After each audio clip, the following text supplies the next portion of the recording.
Welcome to Living 4D with Paul Chek. Today, Paul talks with pro bodybuilder Ben Pakulski. Among his competition successes, Ben won the 2008 Mr. Canada competition and placed second in the 2013 Arnold Classic. He is known for his intelligent and healthy approach to muscle building, holds an honours degree in kinesiology, and quotes himself as being a lifelong student of fitness and nutrition. His journey of health began at 12 years of age when he read a book on the benefits of vegetarianism. And yes, like Paul, Ben was also a vegetarian for a period of time.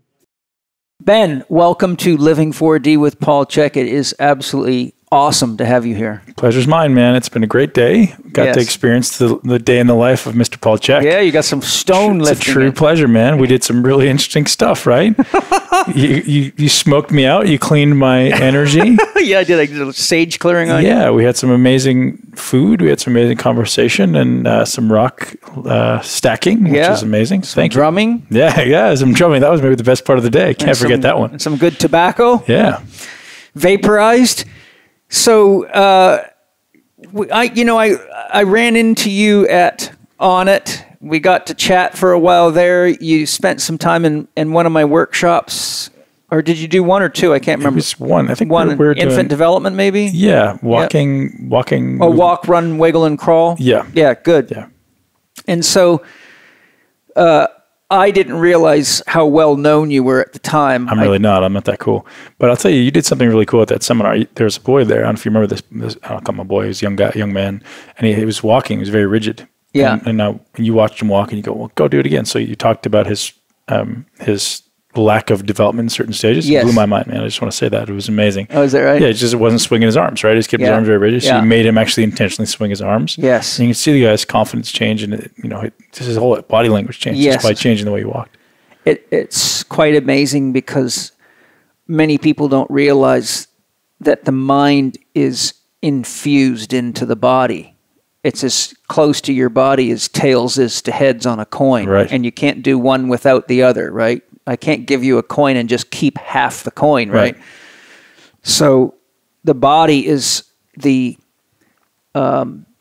physical, tangible expression of the invisible, subtle mind. And, just like if you have a remote control car, you can't see, you might not even see the guy controlling it, but the car's moving around. Right. But that car's doing whatever that remote control tells it to do. So when I work with people that have these kinds of developmental blockages, be it infant development or structural blockages, because I know how the psyche fuses into the body and what each part of the body represents to the psyche, all I got to do is look at a person's body, watch them walk, ask them to do certain movements that I specifically choose to see if they have access to key energetic areas. Right. And then I pretty much can pin the tail on the donkey with just a couple of questions, and you got to see that. But yeah, it was amazing. Yeah, good. So, of course, several people came out to me and said, do you know who that guy is that you're talking to? I said, well, he's a big, strong guy, and I don't want him to put me in a headlock. I know that for sure. And then they told me you're a very famous bodybuilder. So when I got the chance to have you here to do this interview with me, I thought, I'm going to look into Ben and get some history on him. And I was pretty blown away. I mean, you've made it way up to the top of the ladder in professional bodybuilding. Yeah, I did all right. I set a goal at a very young age, and I myopically pursued that goal. And, I achieved relative success in bodybuilding. I think it allowed me to overcome a lot of the reasons why I started, the fear, the insecurity, all those things. Mm-hmm. Did I make it as far as I thought maybe I could have? No, but I think that there may actually be a blessing in that, right? Yeah, we'll get into that too. I mean, that's important. But that said, I mean, you're in the top 10. It was top 10 in the world. Top handful of people in the world for physique, for development, for size, for everything, right? Yeah. So it's a serious commitment, and tunnel vision. That puts you, in the upper echelon of athletes. And no matter if it was any other sport, you'd be in the top. Everybody would know who you are, right? And everybody in the bodybuilding world I've found does know who you are. And, you know, I haven't read bodybuilding magazines in a long time. I wrote for Muscle and Fitness years and years ago, and I think I probably had 3 or 4 articles in there. And I wrote for what was Muscle Media 2000, and then they changed the name to just Muscle Media maybe after that. Dan Duchesne? Yeah. Oh, no. Bill Phillips. Bill Phillips. Yeah. Is that his? Yeah, it was Bill Phillips' magazine.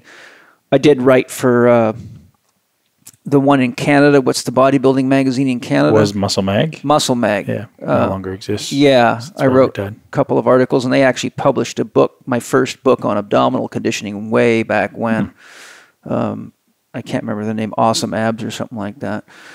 But I was really, really impressed, and I watched several videos, interviews with you, and people talking to you about your, you know, stepping away from competition, and I was really very impressed with your answers. I could see that you've grown and matured a lot in many ways that a lot of bodybuilders don't. And so I thought, wow, I'm really impressed with Ben. He's finding his center. He's really, you know, learning that there's more to life than, you know, winning a bodybuilding competition. It really is. I'm very blessed that I accomplished my goals relatively early in life in bodybuilding. And as I mentioned in some other interviews, you realize that, you know, many people pursue money, many people pursue physique, whatever it may be.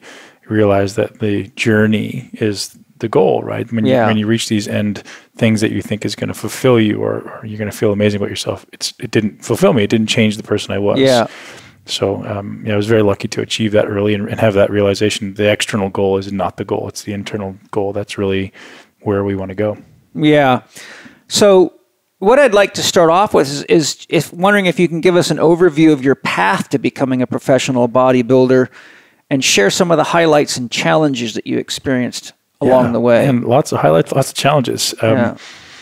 So, you know, the reason I think, you know, looking back on my life, the reason I think I got into bodybuilding was because I was a very fearful kid. I had a very explosive father. Well, that's coming up. Yeah. So we'll go right into that. So I had a lot of fear around any authority figure, and I would stutter when I was speaking to an authority figure, you know, speech impediment, because anytime somebody came up to me, I would just freeze and I would shake, and any authority figure, and that came from my dad. Yeah. And he was never abusive physically to me, but extremely explosive temper. So I literally, from the time I was born, I would stand there and just literally shake in fear of him, you know, potentially hitting me. Yeah. Never did, but, you know, that kind of transcended into my university years, where like I would be around authorities and I would not be able to articulate myself. And so I just thought I had something wrong with my brain, or I thought I was stupid, or but in reality, it was just like, no, you're just really afraid. And when you're fearful, I was choking on my words. So I started to develop this you know, desire to overcome my fears. And I was seeking, honestly, ways to punish myself. Like I was punishing myself with any type of physical endeavor I could. So I started off with endurance running, and every day I'd run until I threw up. And that was kind of my, you know, how I punished myself. It's in some way I internalized it. And I thought that was a good thing, right? Because you'd read magazines, you're like, oh, you know, you did something to you, threw up, that was a badge of honor. So I was like, oh, I'm doing something good. And then I turned that into bodybuilding, and I started pursuing this desire to be the hardest working guy that anyone's ever trained with. So anytime I trained with somebody, my intention was to make them quit or me to destroy them.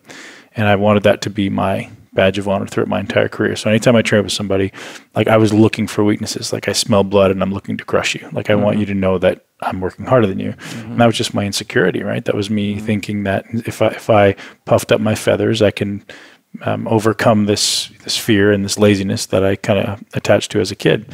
So that's where it started. I started training at 15 and just enjoyed it, did well. Many mental barriers along the way. So I grew up in a family that was overweight, alcoholics, drug addicts, not a lot of people who are successful. So my, you know, past wasn't necessarily one, you know, riddled with people who are extremely motivational. So when I reached a kind of an impasse where it was challenging for me, I didn't have the skills yet developed to know how to overcome it. So for me, it was just do more, work harder. Like that has to be the way to go. And you know, that's kind of what led me into professional bodybuilding, is this thing that was probably the most polar opposite of what anyone would have expected me to do. For my childhood, you know, I was overweight as a kid. I was, like I said, a learning disability, speech impediment, and you know, it was the complete polar opposite what I decided to do. And, you know, the biggest obstacle became my greatest blessing, right? This challenge that I had with actually working hard became the thing that became my strength. So I became very mentally strong. I could overcome anything because I'd taken my body and my mind so far. Yes. That anything you subjected me to, I was like, okay, and I'll do it. And then I learned to do it with a smile on my face, right? I learned to do it and be appreciative for what it was giving me. And I think that may be the biggest thing that I took away from bodybuilding was, you know, at 15 years old, I was weak, I was lazy, I was insecure. And as I built myself through whatever means it was, it made me a stronger person in knowing myself and my ability. Like there's nothing that I wouldn't subject myself to because I just know that mentally I have the fortitude to do it. Yeah, the Navy SEALs would have loved a guy like you. Yeah, so it's funny. I have a lot of friends now that are Navy SEALs, and I was like, man, if I hadn't found bodybuilding, I'm pretty sure that's what I would have done. You got that mindset is what it takes for any of the elite soldier systems. Yeah, I'm not saying I'm as strong as those guys because some of the things they do are just obscene. Yeah. But I'm pretty confident that I wouldn't have stopped. Yeah. Well, that, you know, when they take you through BUDS training, it's really to see if they can get you to stop. Yeah. And so it's, you know, work yourself till you vomit and do it again and do it again and do it all night, do it soaking wet, do it freezing cold, do it with sand in your crotch, in your eyes, do it in the cold water. You know, it's all the elite military trainings are really mental tests. Totally. Yeah. And I think that's beautiful. I mean, there's so much beauty in eliminating the weak, right? Well, you have to for those types of units, or they end up eliminating you. Yeah. Right. Your own guys. So, you know, I teach my students a system of archetypes to describe the process that we go through in life. And it's basically a 4-stage process. So if you imagine a wheel, and you can say we start at the left. So if you're looking at a wheel, there's 4 spokes. The left pointing spoke, we'll call it the west side. We'll call that springtime. That's the archetype of the child. So that's when we come into the world and we're, you know, parented. We don't know what the world's all about. Mom and dad have to teach us what's right, what's wrong, what's up, what's down, what's hot, what's sharp. And so then we go through the child archetype, and then we enter the warrior archetype when we go through puberty and start rejecting our parents' ideas and our religious programming and rejecting authority figures and trying to figure out who we are and try to figure out what do we stand for, what are we willing to fight for in life, either fight for to make it through our own challenges going, you know, that's the beginning of the hero's journey if you take the hero's journey. If you don't, then you just stay stuck in your programming. And then you repress all that, and it becomes digestive trouble, cancer, and all sorts of other stuff because you're trapped in a box and you just walk around complaining about how you hate your boss or the banking system sucks or the president sucks. And that's...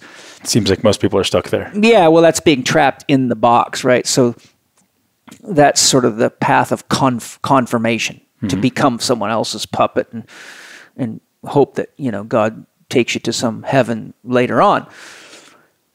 But then as we mature and we figure out who we are and we develop our skills, whether they be skills at work or skills in life or skills as an entertainer, whatever we do to get ourselves through life as an independent, separate from mommy and daddy's support and from handouts like government, you know, people taking unemployment insurance forever and trying to stretch the system. That's all still the child archetype because you're staying on the hind titty.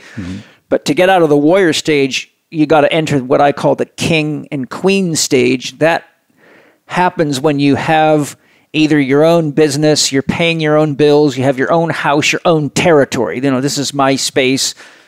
Usually to get into the king, queen stage legitimately, you have to reach a high enough skill that you're highly respected in whatever you're doing, or you're still kind of working for somebody else. You don't have so to be the king, you have to be like you did, you know, one of the top guys in the world on stage, or, you know, I've reached a high enough level in my profession that I would be a legitimate in the king stage. I have my own system of education. I have my own home. I have my own, you know, mini empire, right? So that's the king and the queen stage. And so the king and the queen stage is where we're usually making more money than most people. We're highly regarded. we end up having a territory, but we often have to protect it. I have to protect my intellectual property. We've got to protect our money. We've got to protect our children. We've got to protect our employees. We've got to make sure they have insurance. So there's a lot of work to protect the territory, just like every king has to protect his territory. And what you see is when the child comes into the world, their life's quite simple, right? They don't have to worry about bills or mortgages or where the food comes from. It's just, it's someone supporting you. You're being taken care of. Then as we go to school, our minds get more and more complex. We have more and more ideas, more and more what we should and shouldn't do. And so we see that our level of complexity, the complexity of our thinking structure, our relational structure, and our life gets more and more complex. By the time we get to a king stage or queen stage, our life can be very complex. So now we have often employees and we have tons of, worries and overhead and investments and whatever it might be. And so life can get so complicated that after a while, we actually can run into a midlife crisis. And a midlife crisis, research shows, can happen as early as 18 years of age today. But typically it happens around 50. Mine happened at 50, and my life got so complicated and with so many people involved, and it was taking so much energy to constantly do all the appearances, traveling around the world on airplanes and having to be on stage all the time and answer questions and do this marketing and make this video. And, you get to the point where it's just like a Groundhog Day. You can't run fast enough. And you kind of realize, oh my God, I've created this ego that's so big, I don't have the energy to keep inflating it every day. And so you come to a tipping point where you start to get exhausted. You can lose your sex drive. You can lose your lust for your work. Things that you once loved are boring as shit. And then you have an opportunity.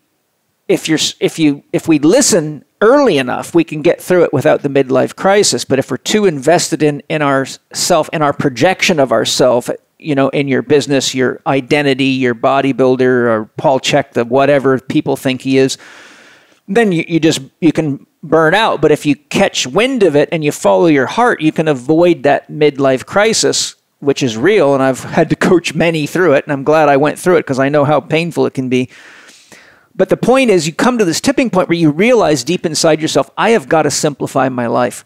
I've got to have time for myself. And by then we usually have kids, and we realize if we're not spending time with our kids, it's already causing lots of trouble. Oftentimes our relationship's getting rocky with our spouse because she's frustrated that you're not around and she's having to raise the kids by herself. And her life's complicated, especially if she's involved in the business. So you say, okay, how do I fucking get out of this? But then we come into the opportunity for what's called the second simplicity in spiritual training. And that's where I classify the beginning of the wise man, wise woman phase, where we become an elder. We become someone who's been through a lot of stuff. We can look at the teenagers stealing cars, getting drunk, having wild, passionate sex without protection, and all the things we go, oh, yes, I used to do that. And so now instead of going that dumb fuck and wanting to whack them, we go, yeah, part of me wants to whack them, but the other part knows I was worse than that. Right. So we see ourselves, and so we start having a lot of empathy and compassion for people because we can see everybody down from this metaphorical mountain. We're looking down the trail and say, oh, yes, there I am. There's me at 10. There's me at 14. Yes. There's me at 20. There's me at 30. And, getting into that second simplicity is really where I think we really truly begin to live, because if we simplify our life adequately, we can still have a good income coming in. Our business can be more efficient. We can put our priorities in place to be with the people we love and know we need to be with. And we can actually have time for meditation and various spiritual practices that really start to grow us to know who we really are outside of just what we've created in the world. So I'm setting the stage to show you these cycles from the child to the warrior to the king and the queen to the wise man, wise woman, from simplicity to complexity and back to simplicity. Now, some never make it back to many don't make it to the wise man, wise woman stage. Right. So you got like Steve Jobs, you've got Michael Jackson, you got all these people that Tiger Woods, Mike Tyson, the list is long, right? You see their life gets complicated, but the wheels fly off, or they go into rehab or drug rehab, or or they do crazy shit and get themselves arrested because they're being silly with drugs or any number of things. But having worked with countless elite athletes, some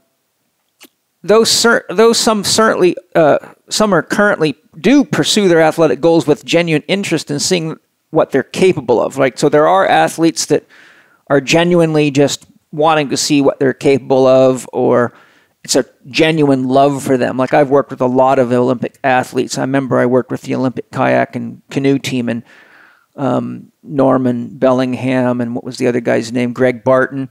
These guys both got gold medals in the Olympics, and they were super fit, super strong, really committed guys. And I remember working with them, and they were passionate about their sport. They weren't pursuing some kind of they weren't compensating, right? Mm-hmm. Like, sure. So they just legitimately loved it.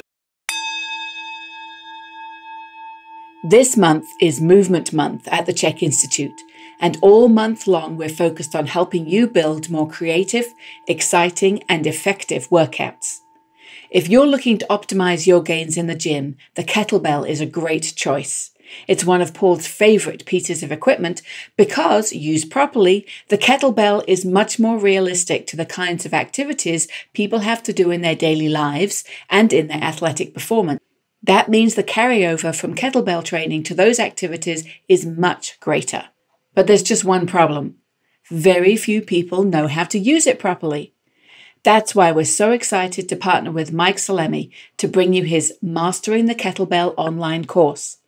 Mastering the Kettlebell offers over 400 videos that take you from the very basics, like grip and positions, all the way to program design techniques and performance benchmarks. It's also the only online kettlebell course that was built from the ground up with a holistic perspective. So you'll learn exactly how to tailor your programs to your needs and your clients' needs for incredible results.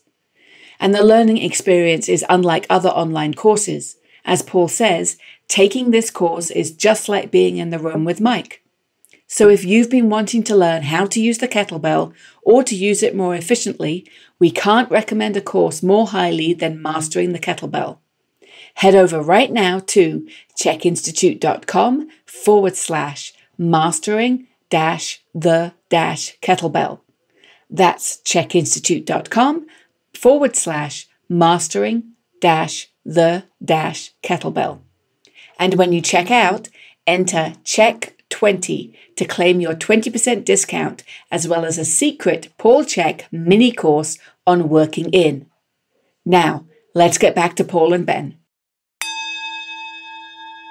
Yeah, so now I've seen over and over again that a huge percent of athletes, whether it be typical sports, weightlifting, bodybuilding, are actually doing what they're doing as a means of trying to heal something or compensate for something that's broken in them. And you alluded to that already. So I want to share some of these examples because I'm ultimately wanting to get your opinion on some of these things.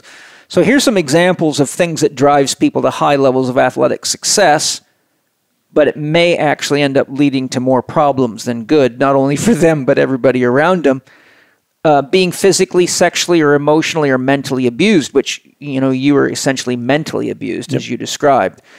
Fathers abusing or diminishing their sons or family members, resulting in them feeling the need to be strong or a good fighter to deal with him, which is me. My father was brutal. Yep. It was dangerous around him. Right. So you were physically abused, where I'd come home and the whole house would be turned upside down. Yeah. Like everything would just be thrown everywhere. So like my response is probably not quite as physical as yours, but like emotionally, it was just, I was always afraid I was going to get hit. Yeah. Right? So is that better or worse?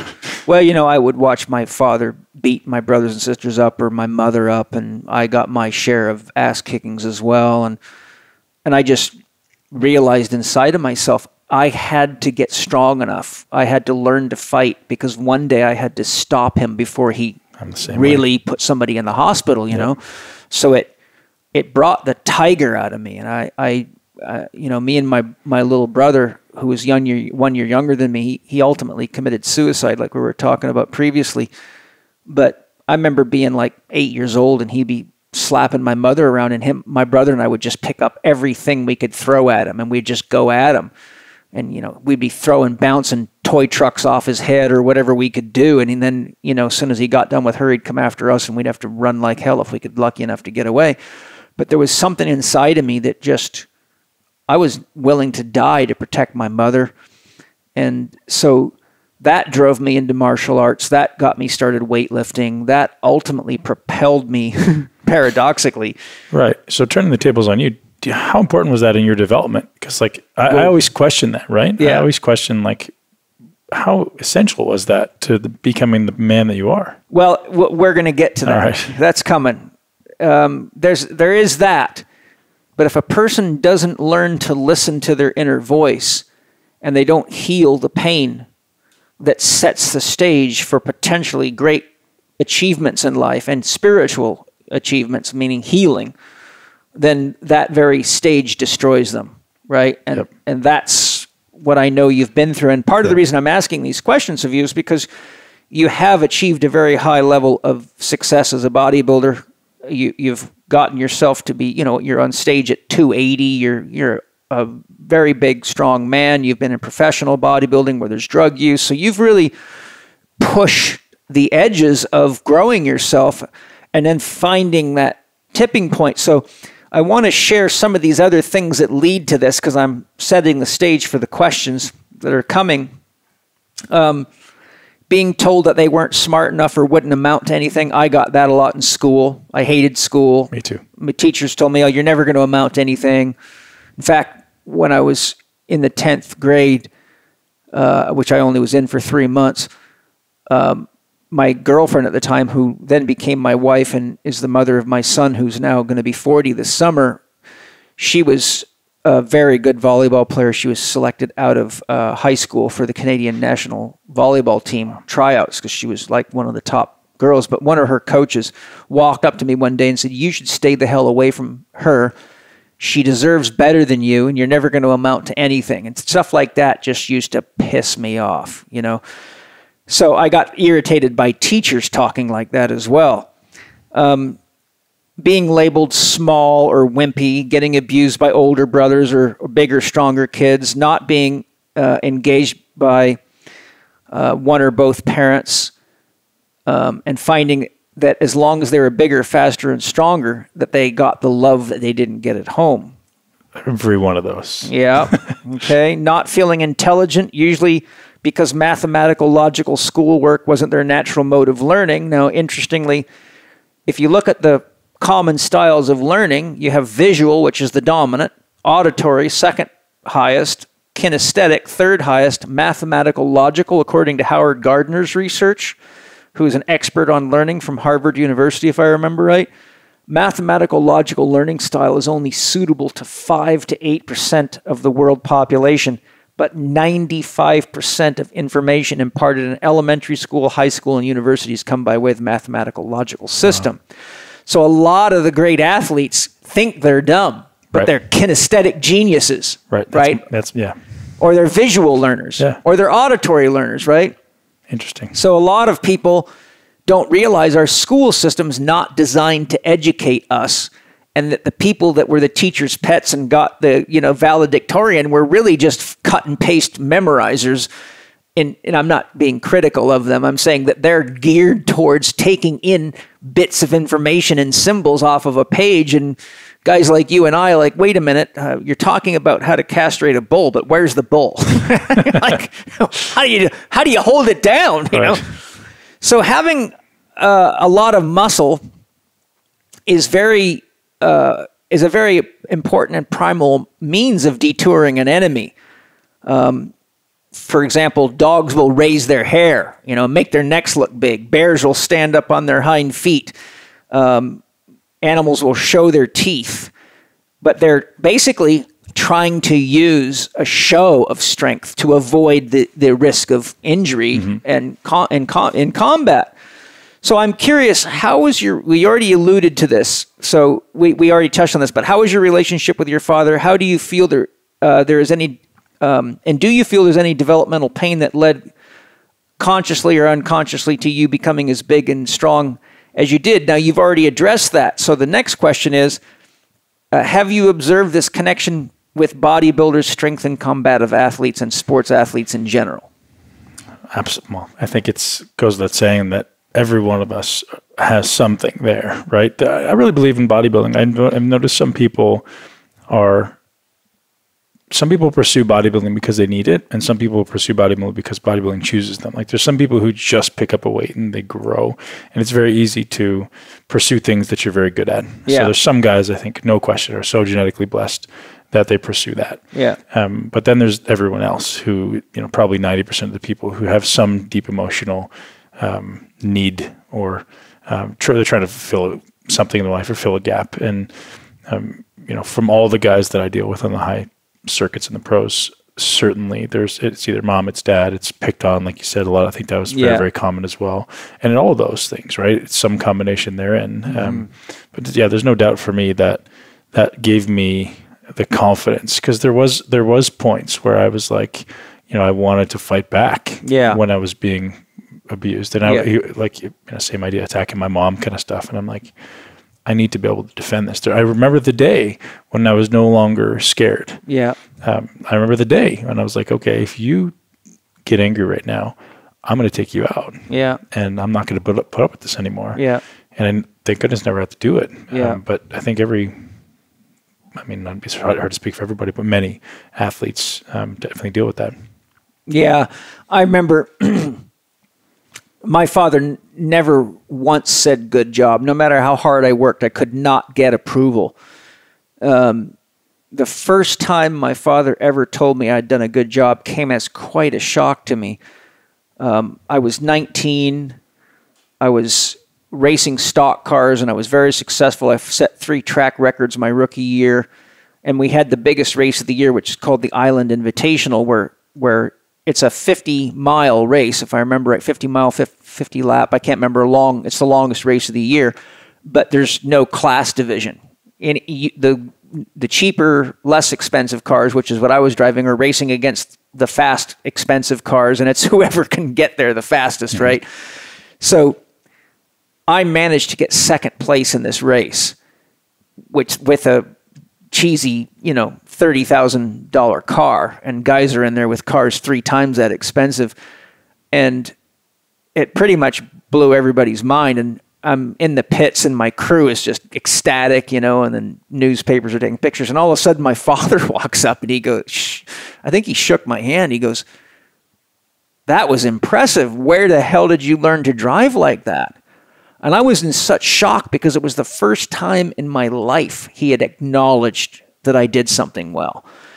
And I just started laughing. I said, "Well, you didn't get home from work till 5:30 at night usually, and that car that you used to think I drove in the fields, I was driving around the logging roads being Starsky and Hutch all day long."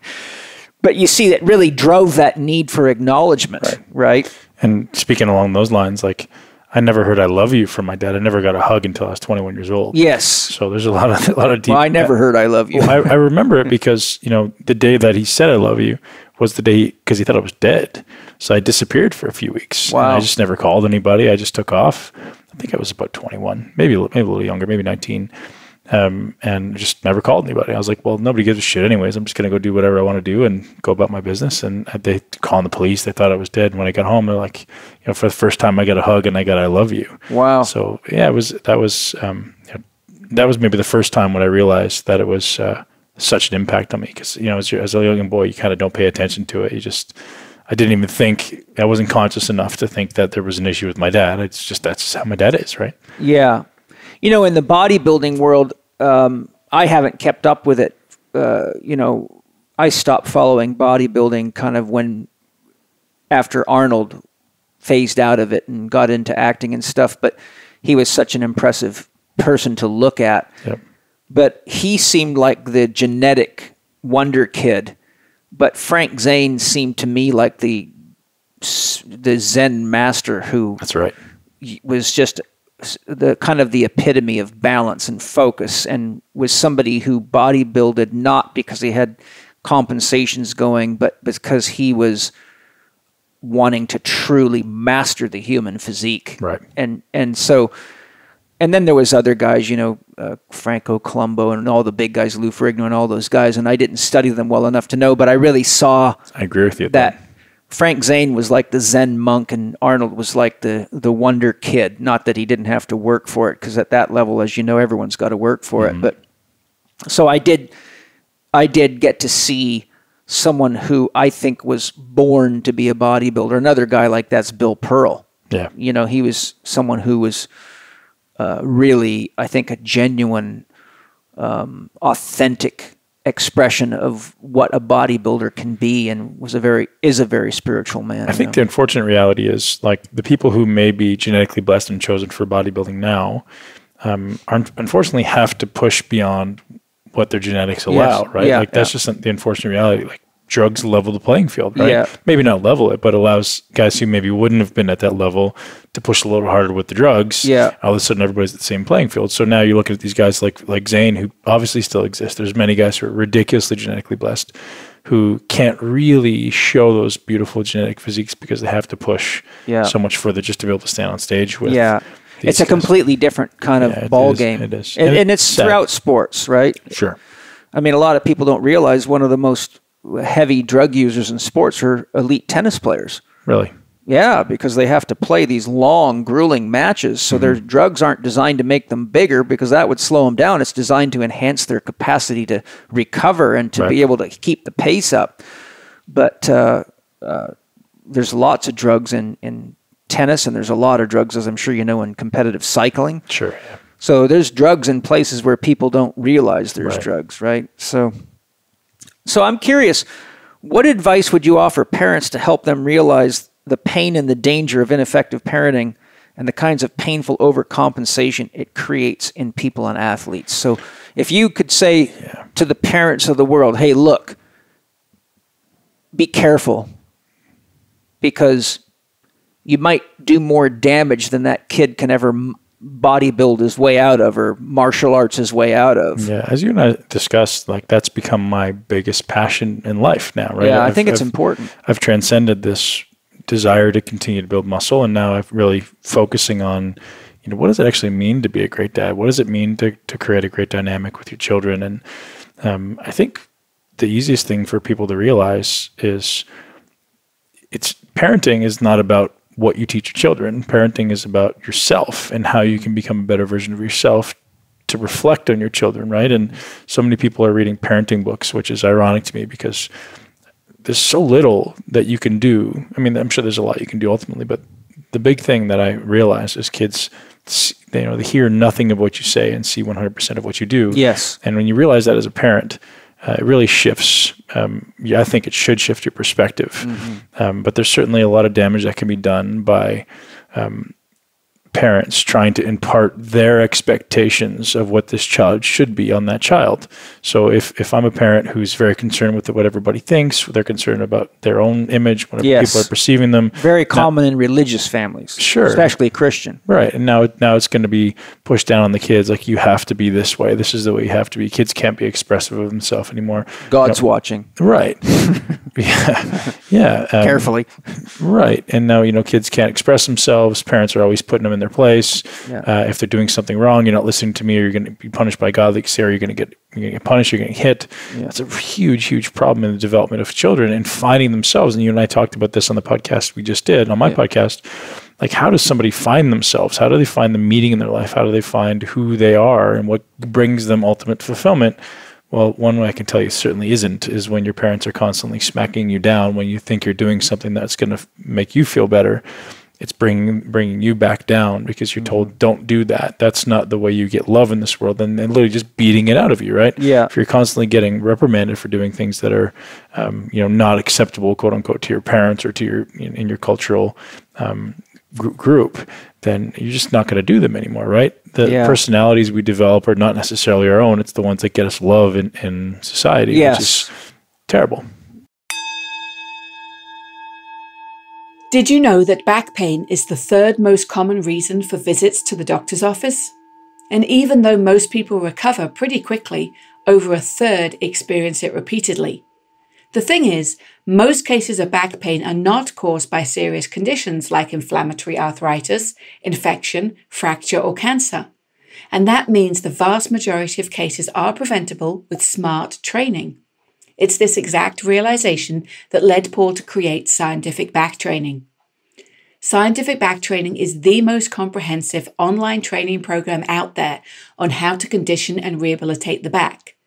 In over 18 hours of online training, you'll learn functional anatomy of the torso, extremities, and inner and outer unit. You'll learn how stabilization takes place in the back and why stabilization is so important. You'll learn how to apply joint range of motion assessments and how joint restrictions can affect the squat technique. There's also included a comprehensive holistic program for prevention and resolution of back pain, as well as stretching and exercise selection techniques for back pain rehabilitation and prevention. And this month, Living 4D with Paul Chek listeners will be able to learn all that Scientific Back Training offers at a special 15% discount. Get your copy online now at chekinstitute.com/SBT. That's chekinstitute.com/SBT. Enter L4D back when you check out to receive your 15% discount. Thanks for listening. And now here's more from Paul and Ben Pakulski. It's sad, but as we'll see, it's got a strange, incredibly strange twist to it. Always. You know, I've always told my students and my patients, God has the most incredible sense of humor, but you have to be brave enough to hang around for the punchline. Which means sometimes you got to work through shit to get there. And I talk about that, or I don't talk about that, but I think about that with my kids. It's like, how much did that, whomever saying you'll never amount to something actually play into my success? Yeah, so a lot, I'm sure. Yeah, and I always wonder, like, at what level do you just let it ride? Like, not me influence them, not like that, but like as a parent, you're always trying to shelter them. You're like, I don't want them to be around negative people. I don't want them to be around, I kind of want to curate what they read, what they see, what they watch, who they talk to. Today is important with the digital age and the access to too much information, because that can fry a kid's mind. And the science of brainwashing is well established, and phones and computers are excellent brainwashing tools. So I think there's a certain level of filtration to protect them. But eventually, that we all come in contact with everything, right? But if you have good habits in place and kids have a good sense of connection to mom and dad, I think one of the most important things for parents to understand is that you should never make it scarier to tell the truth than it is to tell a lie. Yeah. Or your kids can never tell you what's really going on inside of them, because the fear of the pain of being honest is worse than the guilt of lying. Yep. And so really, a lot of kids have to learn to lie to survive their parents, but that sets them up for a way of relating with the world that just leads to all sorts of problems in all levels of relationships. Yeah, that's the only rule in my house is if you lie, the punishment's very, very big. And if you tell the truth, I'm usually pretty lenient, right? Yeah. Like, I want you to come and tell me. I want you to feel confident to come and tell me something. So my kids are very good now with, no matter what they did, I always say, like, I'm on your team, right? Yeah. Like, my goal is to make you better. My goal is to teach you. If you're lying to me, now you're on a different team, and now I have to come and oppose you, and now you're my opposition, right? Yeah. So that analogy tends to work with my kids. Like, you're on my team or you're on the other team. If you're going to lie to me, you're on someone else's team, and then I'm going to come at you oppositionally.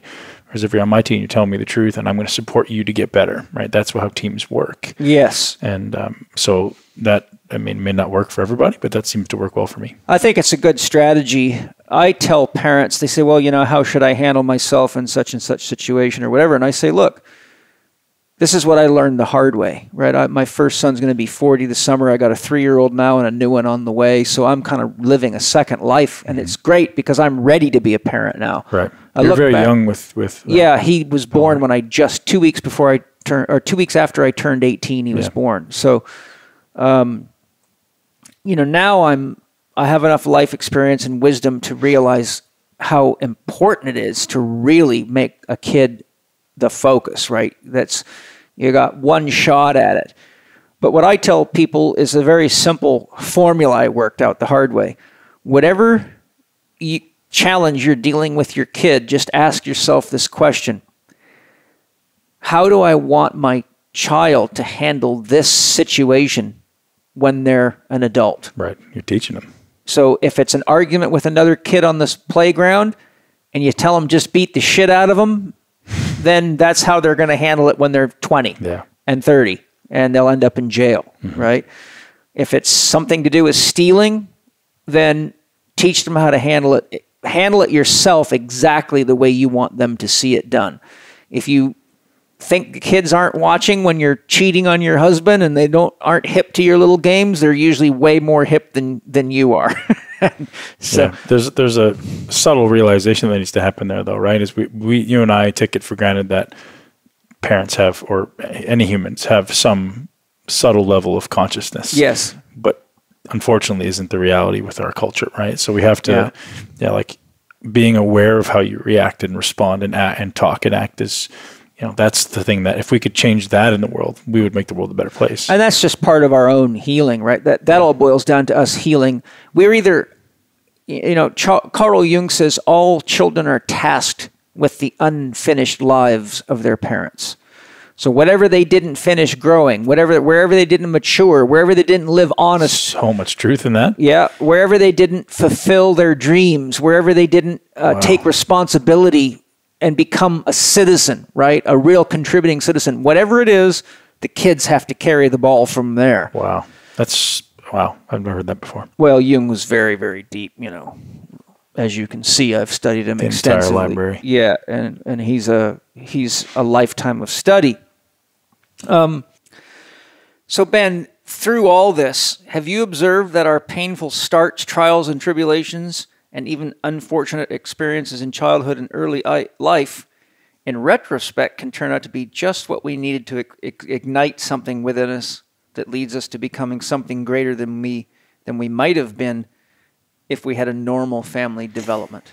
Paul, the smallest things that I look back on had the biggest impact in my life, and they're burned into my memory. And there's little things that I used as, fuel to the fire. And I literally would take things that people said and I would say thank you, and I would smile, and I'd, stash it away somewhere. I'd file it away somewhere in the memory bank. And that's what drove, that extra bit of cardio, that extra bit of training, that extra push well beyond where I thought I could go. And that's why I brought the condition that I did. And that's why I brought the muscle that I did. And, that's what allowed me to succeed as a bodybuilder, was absolutely the pain, right? It was the, trying to prove, it started off as trying to prove something to my dad. Yeah. And then it went into maybe trying to prove something to everyone around me. My saying was always 2 middle fingers to the world. I'll do it myself. Right. Yeah. And then the people on the way were like, oh, you can't do that. I always say, you can't do that. I'll do it twice. Yes.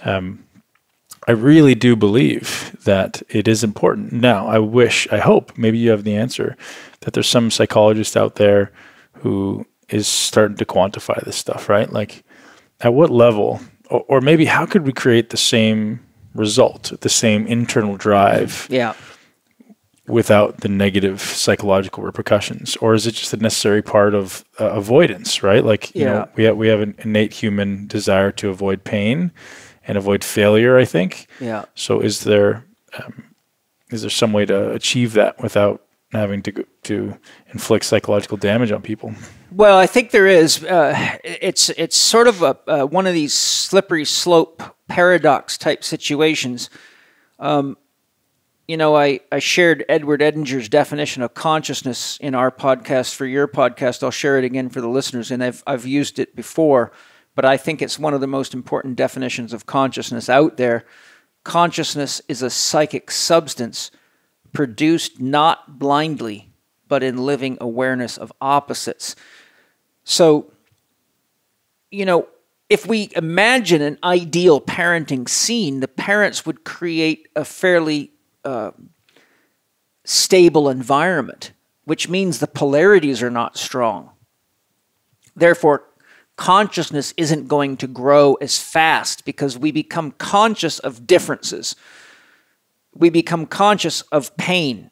And all of a sudden, if we're lifting and we hurt ourselves, say deadlifting or squatting, then we have to start asking, okay, what happened? Or you go to a therapist and they say, well, let me watch you do this exercise. Oh, well, your back's way too rounded or whatever. So all of a sudden we learn, because we got hurt, that now we must be more conscious of how we're doing that, and that gives us more consciousness. But if our parents are creating a state of equanimity and harmony all the time, you know, let's just use the analogy. Let's say that the parents are like the ocean and the kids are like kayakers. If the ocean never has any waves, they don't really learn to master the ocean, because there's no such thing as an ocean that doesn't have big waves now and then.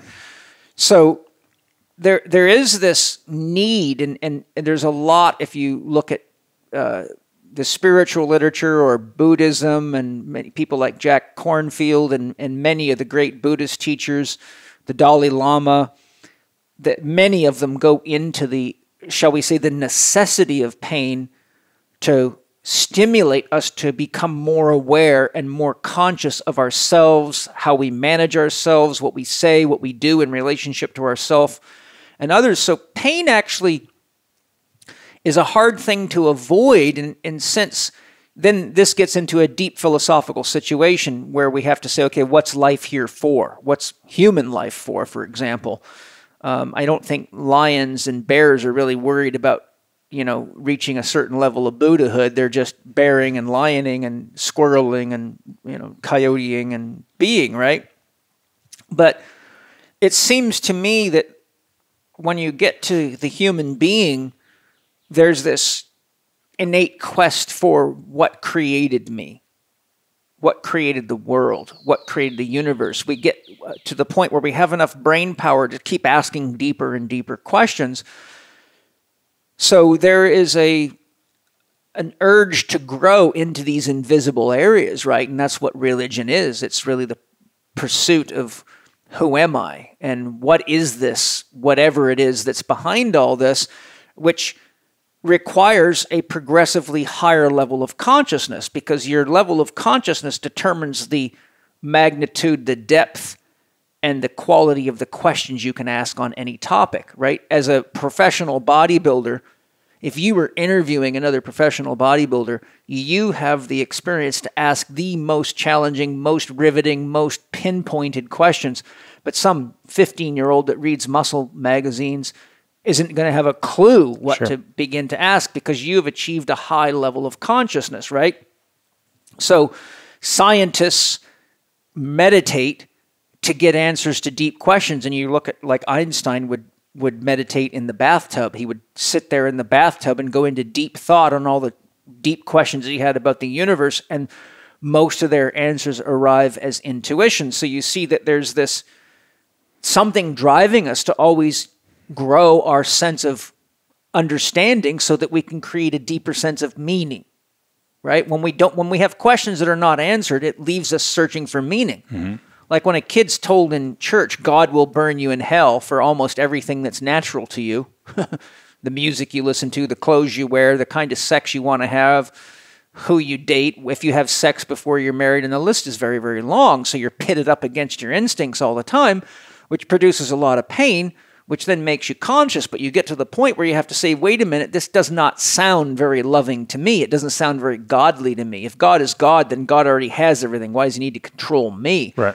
So you see that as you get more conscious, you start actually questioning your own beliefs, and then you question the beliefs of others, and then you say, well, wait a minute, I have to find a better explanation, or it doesn't have any meaning. I can't go beyond this meaningless story someone else told me and expected me to believe. And there's pain in there, because if we don't like a God that's an angry God that has no sense of humor and has very shitty ideas about good sex, right, and is very boring, then we have to figure out how do we push ourselves through the envelope. And so though that there's this, so what I'm saying, when you look at the definition of consciousness is a psychic substance produced not blindly. You have got to be aware. You and I were just stacking rocks together, which is, as you know, very dangerous. you go out there stoned and not paying attention, or you think you're a superhero who can just throw those stones around like weights in the gym, you can end up dead. So the awareness of pain, even picking the stones up, as you can find, can cut your hands open. There's insects that'll bite you. There's enough pain generators out there to make you very, very conscious. And so paradoxically, you get so conscious about what you're doing that eventually you learn to relax, because you can't be conscious enough if you're just trying to analyze details, like, is my technique right? You're just focused on that, but you got to be focused on what's around you and who else is around you. So you paradoxically get pushed into this situation where you actually find that by relaxing and staying present, you can get more consciousness in, because your filtration system's not so jacked up, right? You're more in this open state of awareness. And so there's this perpetual desire to grow. But when we're talking about raising kids, there's this point at which life is painful enough, right? Certainly can be, yeah. Yeah, we're all going to have the experience of getting poor grades at some point, or maybe not all of us, but most of us will. Some of us might get great grades, and we think we're beautiful, but someone tells us that we're ugly. And if you look at all the ways that we get leveled out in the field of life, I think there's a fair bit of consciousness elevation opportunities out there. But as a parent, I think it takes a really mature person. Now, I didn't have this maturity with my first son. I was a hardcore soldier. I was a martial artist. I was, everything for me was go, go, go, kill, kill, kill, win, win, win. Do anything you got to do to win. And as a paratrooper, it's a very intense environment that you're in all day, and you come home and you're just all jacked up and you're constantly getting reprimanded or critiqued or whatever.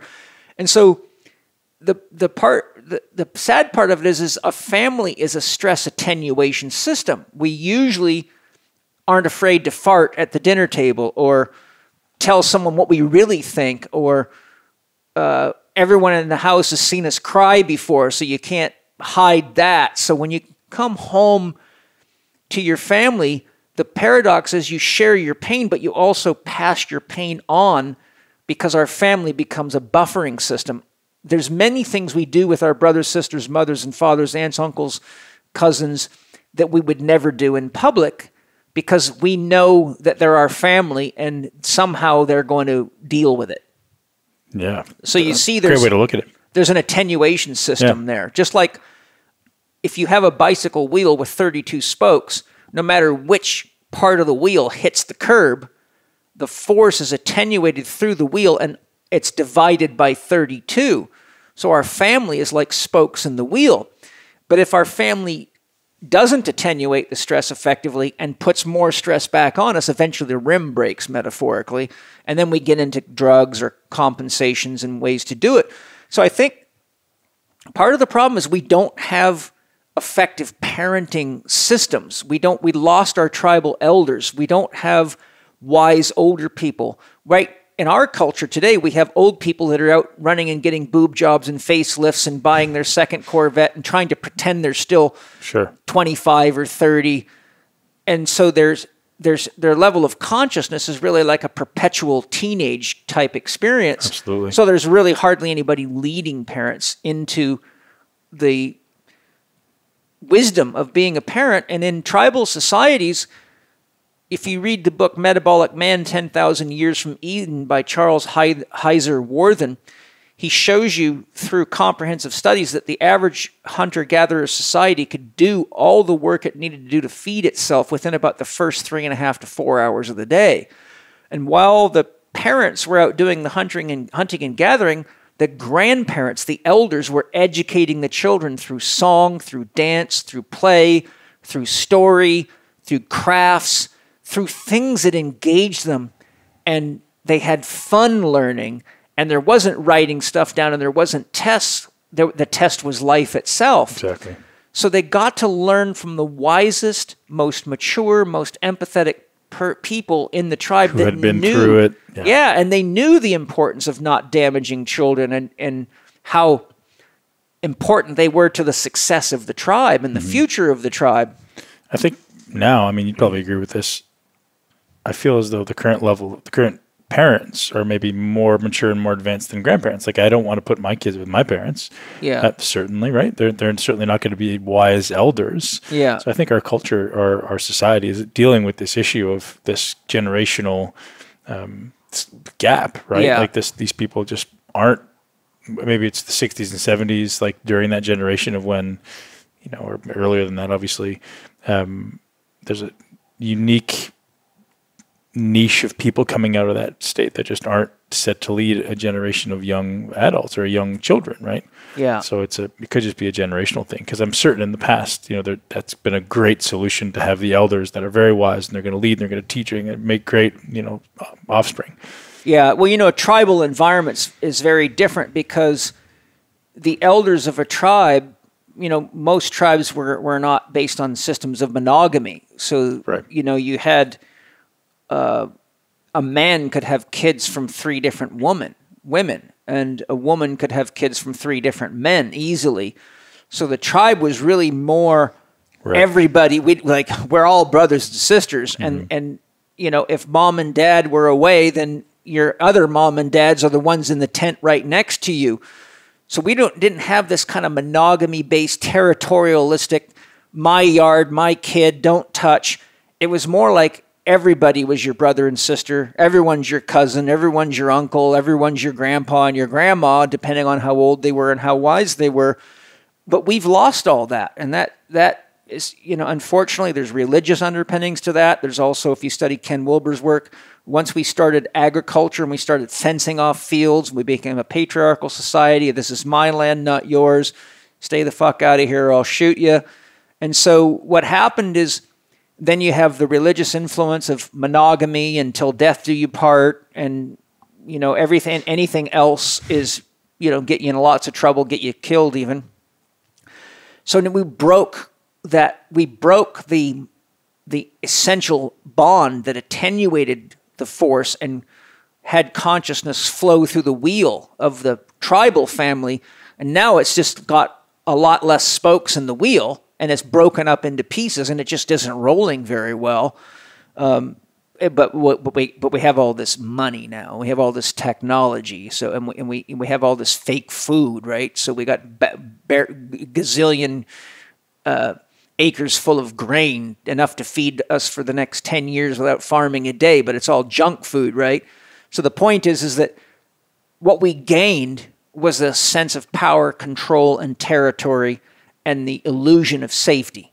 But what we lost was what it takes to raise a child to be a healthy human being and a contributor to the world at a level that they can contribute at when they're raised with love and effective guidance. What do you think a parent should be doing to at least try to facilitate the increased consciousness of a child? If it's not creating this polarizing environment, is it just creating a safe environment? I think it's creating a safe environment. It's allowing children to have the bumps and the scrapes that are necessary. You can't protect a kid from falling off a bicycle.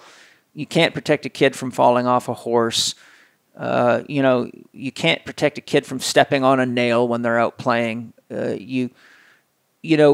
you do, in my opinion, is you give them the awareness that they need, but know that they aren't going to, any child that's got a spirit of any significance is always going to push the boundaries because that's in their genes. Good. The apple has to walk away from the tree or evolution stops. Yep. My parents didn't drink much, but they did keep a bottle of wine on hand. And one of my buddies liked to drink. So I knew that there was at least one bottle of wine. I just figured out how I could steal it without getting caught. Now, to steal a bottle of wine in my house could have got you a broken arm. But what I'm pointing to is my genes said, well, I've got to outsmart my dad, particularly, and my mom. So what I did is I got a razor blade, carefully cut the aluminum foil around, the neck of the bottle where they got foil over top of it, cut it with a razor-thin slice, undid that, carefully pulled the cork out, poured the wine out, got some red food dye, which my mother had, put water in it, put food dye in it, and very carefully reassembled it. And it sat in that shelf for about 2 years until someone went to drink until the shocking day. And I had forgotten about it until my parents invited the neighbors over for dinner one time. And it was like Thanksgiving or something. And my dad goes, "Oh, I've got a bottle of wine I've been saving for years." And I'm like, "Oh my God." Get out now. So my dad pours, the smelling and the tasting and this. My dad smells, there's something off about this. He tastes, he spits it out. And he immediately assumed it was my brother Scott, who's the one that later committed suicide, because he was the bad boy of the house, always fighting with my dad and going against all the rules and didn't care how badly beat up he got. He just wanted to make sure he got his way. And so my dad looked at Scott right away and he said, "Get the hell outside," which means you're about to get the shit beat out of you.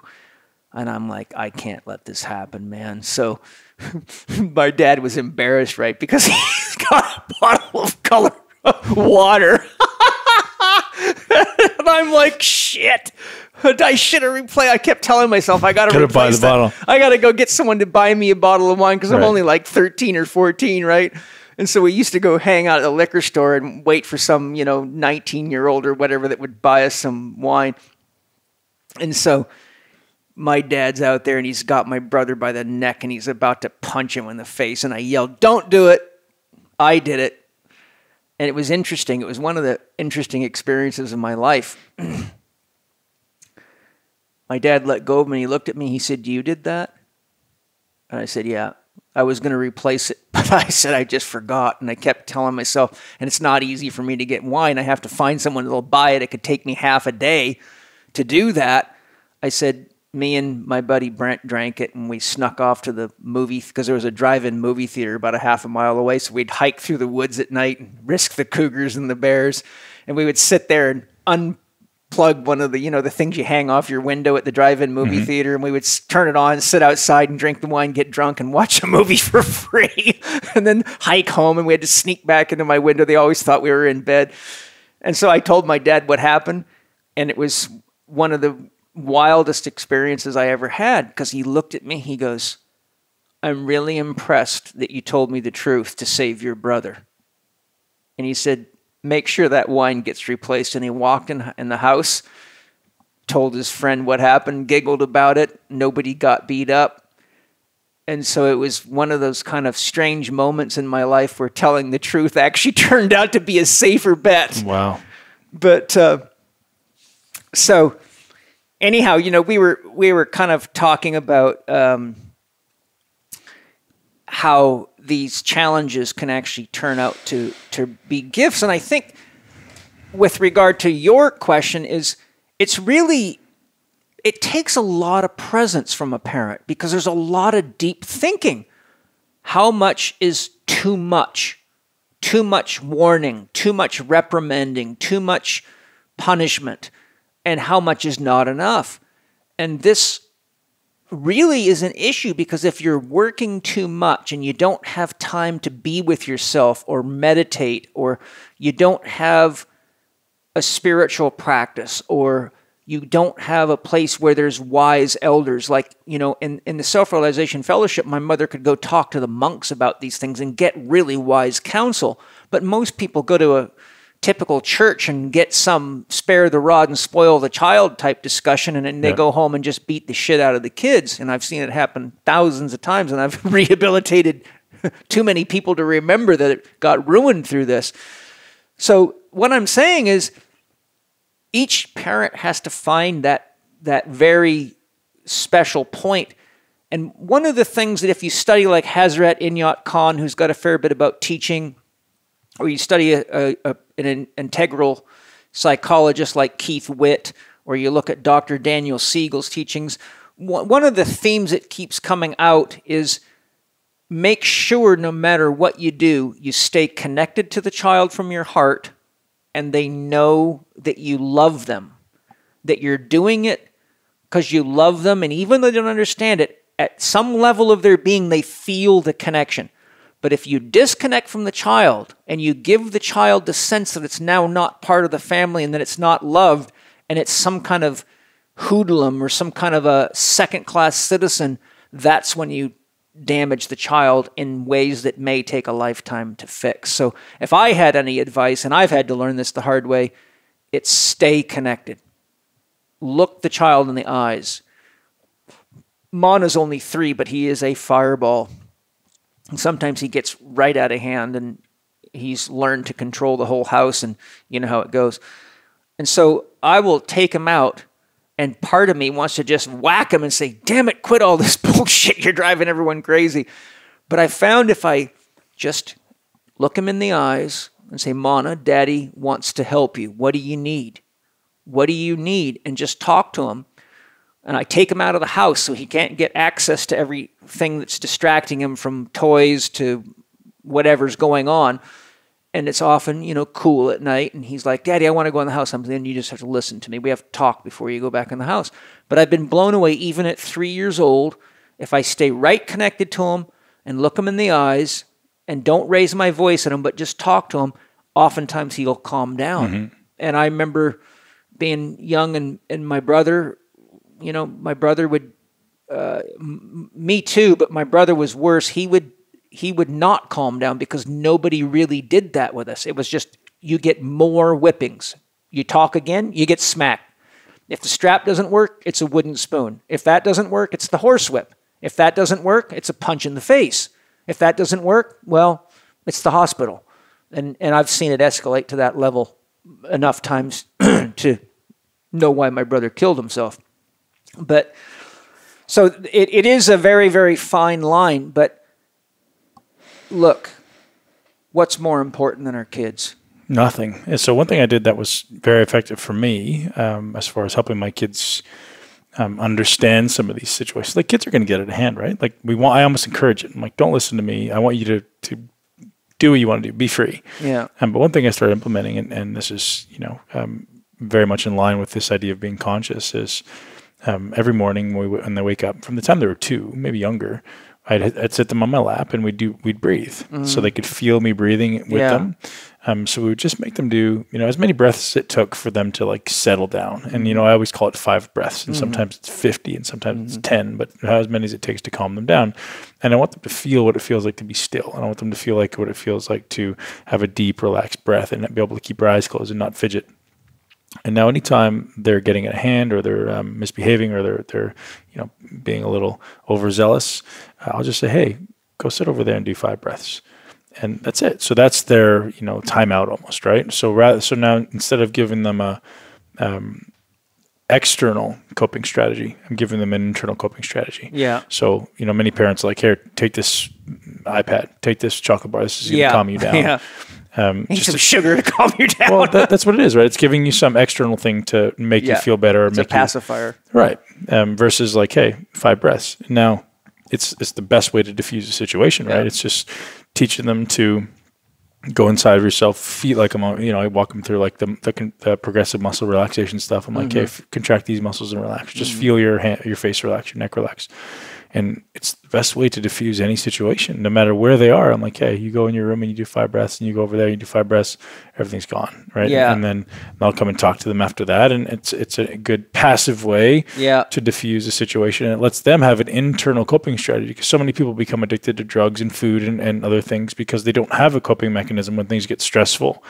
Right? Nobody ever said, hey, just learn how to control your breath. And then we just bring down the tone of the autonomic nervous system, and everybody seems to hopefully be happy, right? Yeah, it's good.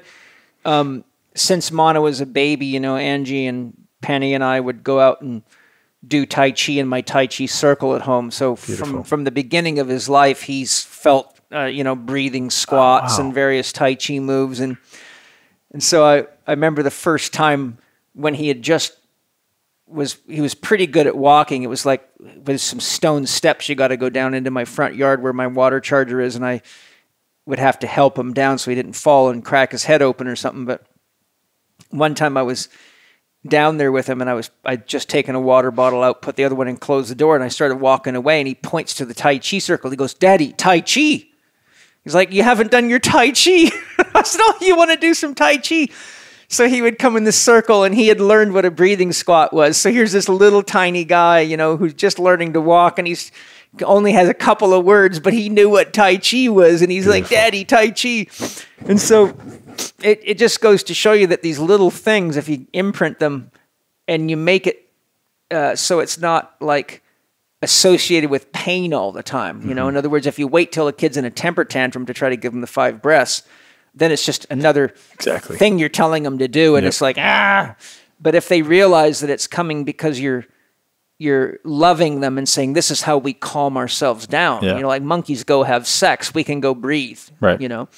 But yeah, it really does take some creativity, doesn't it? Yeah, it's completely situational, right? So, you know, certain things work for my son, not for my daughter, and everybody's very, very different. Yeah. Well, having achieved such a high level of success in bodybuilding, a sport that requires total commitment to focus to one specific outcome, what are some of the key attributes such as discipline, focus, listening to feedback, commitment, overcoming adversity, etc., you've developed that you share with others through your work today so they can achieve their dreams and physical or athletic goals? So when you take those qualities you had to have. Sure. I think the biggest thing that was an advantage for me was I was always my own worst critic, right? I was, you know, blessing and a curse of life is, you know, everything I looked at, I was looking at with an extremely critical eye, and I was always very analytical and like, how can I be better? And it was keeping a world-class standard, right? Is from the time I was 17 years old, I went to the first Mr. Olympia I'd ever been to. I wasn't even a bodybuilder. I was 160 pounds. And I was like, you know, this is what I want to do. And that's the standard. And I was able to set that in my mind very young. And some people have a very low standard for themselves, right? Some people are like, oh, I just want to get stronger. Or I just want to, you know, I don't think I have the genetics to X, Y, and Z. Or I don't think I have the resources, the time, the money, whatever it is. And they make this excuse around why they can't succeed. And that's the same in everything in business. Well, I just want to have a good, like, you know, small business that makes a few extra bucks. Well, good luck, right? You're going to fall short because it's not something that really pulls you. So my goal was so big. Like I was like, I saw the best bodybuilder in the world. To me at that time, it was, you know, Dorian Yates, it was Flex Wheeler. And I was like, until I look like that, I'm not where I want to be. So I myopically focused on those goals. And I think once you have a vision and a mission that's pulling you, right? It's so big that until I get there, I don't feel like I've accomplished it. It was really easy for me to be motivated. It was easy for me to get out of bed at 4 in the morning or 5 in the morning and do the 2 and 3 workouts a day. It was very easy for me to work harder than everybody else because I knew my standard was so much higher. And even when people started saying, man, you look great. Like, do you want to get bigger than this? I was like, until I look like that, I'm not there. So I had to set this very, very specific target.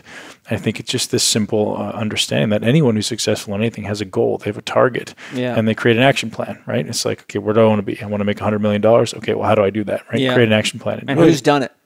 Right. So I can go learn from them. Yeah, that's exactly it. And I literally, so unfortunately in bodybuilding, maybe fortunately, unfortunately, there wasn't a lot of great role models, right? And that's not to knock anybody, but there was nobody who I found was a great education source as far as like how to do it, the tactics of in gym training, the tactics of nutrition, and also being a good role model as far as a human being. And it just didn't seem like they existed. So I just started kind of picking and choosing information, and I was like, well, this guy's good for this, and this guy's good for that. And that's when I first found your stuff, to be honest, like a lot of movement stuff. And I just started kind of picking role models in different genres. And I was like, you know what, hopefully one day I can become the role model for these guys that can teach them nutrition, that can teach them train, that can teach them how to be a great man, that can teach them some spiritual stuff, how to fuel their soul. And that's kind of where I am now, having left bodybuilding early on purpose.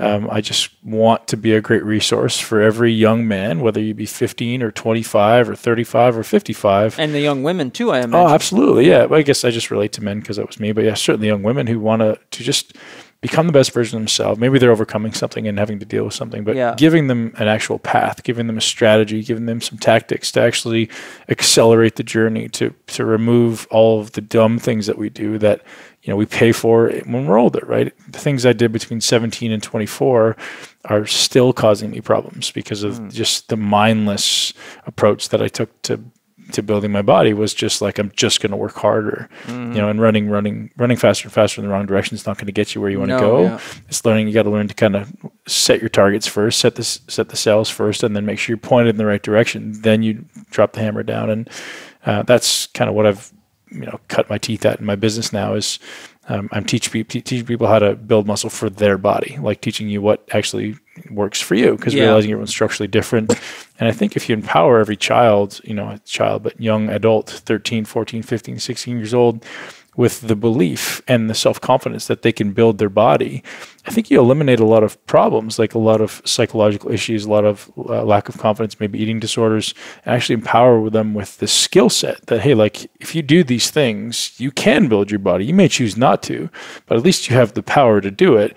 Whereas a lot of kids now are taking steroids very young. They're bullying, right? What's bullying? It's just insecurity. So if we give them this confidence and empower them with the knowledge and the skill set to build a great body, I think it could be a very empowering scenario for our teenage, youth. Yeah. One of the interesting things, having studied countless thousands of scientific papers on weightlifting and resistance training for everything from medical exercise to athletics, one of the things that comes out of research into women when they lift weights is that pretty much consistently across the board, they find that it increases their sense of autonomy. Yeah. So they become more self-actuated and more able to stand their own two shoes and not let people push them off their path or out of their center, because they have a sense of being someone. They're not a pushover anymore.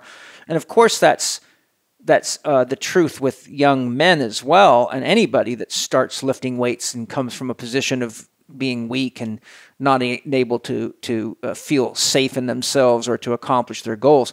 But I think it's a very important point for parents and for women to realize that weightlifting really does enhance your sense of, I am somebody. I can get things out of the way. I can build things. I can make something happen in my life. Right. And one thing that I do that's very unique compared to most people is most people go to the gym and they train to disconnect from their body, right? They're mindless.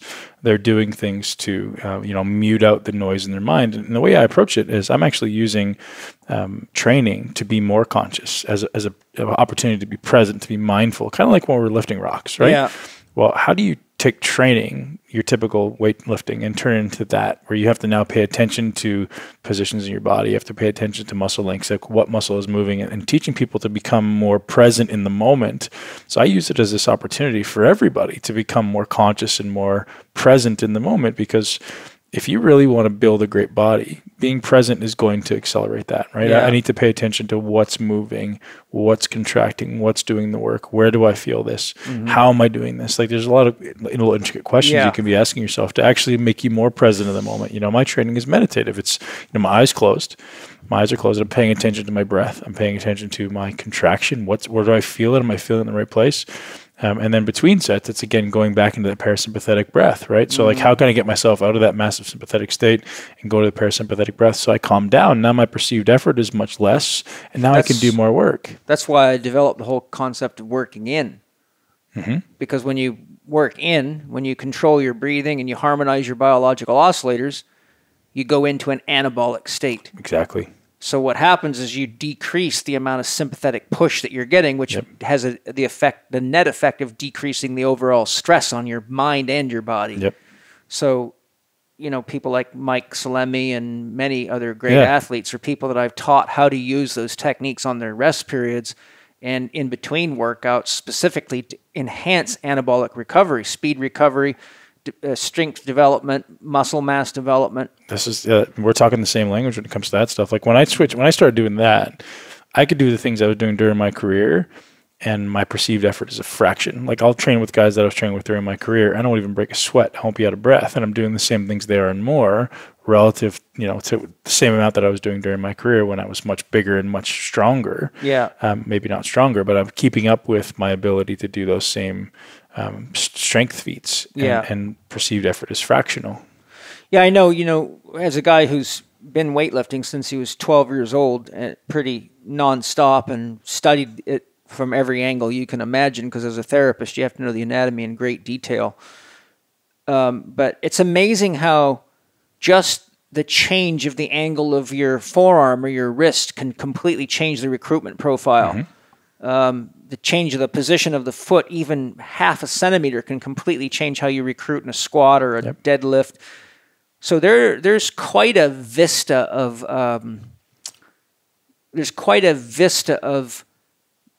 ways to enhance our awareness and deepen our connection with ourself, and especially athletes like gymnasts or martial artists or wrestlers, people that have got to deal with not only good body control but controlling somebody else's body. Then there's so much to learn just in that experience, that I think that if we love doing those athletic events, it inspires us to develop the depth of presence and awareness that ultimately turns out to be useful in everything we do, from intimate relationships to parenting, to managing and running a business, to even learning how to relax when it's time to relax. Mm-hmm. And a lot of people that don't know how to relax, I say, look, if you just go to the gym and give yourself a proper workout, your body will teach you how to relax. If your head can't do it, let your body teach you how. Right, but just like with lifting stones, there's such a beautiful opportunity when you give yourself a big weight in your hand to like, hey, you need to pay attention or you're going to hurt yourself. Mm-hmm. And people don't see that opportunity. I think it's a huge waste to help everyone improve their consciousness. Like if you're going on you're a triathlete, if you're going on a 30-mile run or a 26-mile run, you have to become present, right? Maybe at points you block it out, but it's a really great opportunity to become present with the discomfort, become present with the pain, and appreciate that you're becoming a better person today, right? This is why I seek those things intentionally, rather than most people try to avoid the discomfort. Like, no.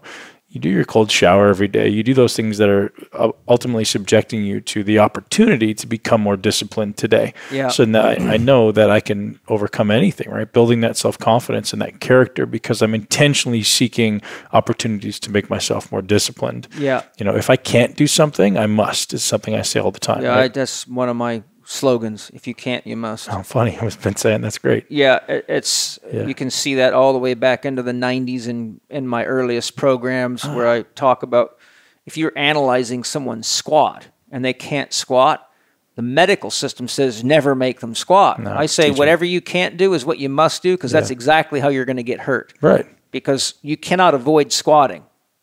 Try having a poop standing up. See how that works out for you. And find the reason why you can't, and then turn that into a strength, right? Rather than just making it adequate. That's the way I approached bodybuilding. Was like find my weakest link, and don't just do it enough to pass. Mm-hmm. Make it a strength, right? So if I see something holding me back, I'm going after that with that tiger-like vengeance. Yeah. One of the questions I wanted to ask you is, what do you think bodybuilding as a path offers that other sports typically don't, from a perspective of athletic or personal development? Yeah, no. Well, so the big thing that separates, I don't take anything away from any athlete because I have such a massive appreciation for every athlete. But with bodybuilding, it's 24 hours a day, right? There's no meals off. There's no missing sleep, and so there's a huge amount of commitment necessary, especially because you're just trying to do something so non-physiological, right? As you're trying to build muscle, which requires a caloric excess, you're trying to lose fat, which is caloric deficit. So it's non-physiological to do this stuff. So I think there's a unique consciousness, a unique presence that has to be there, other than obviously the genetics and the drugs, which takes away a lot of that opportunity.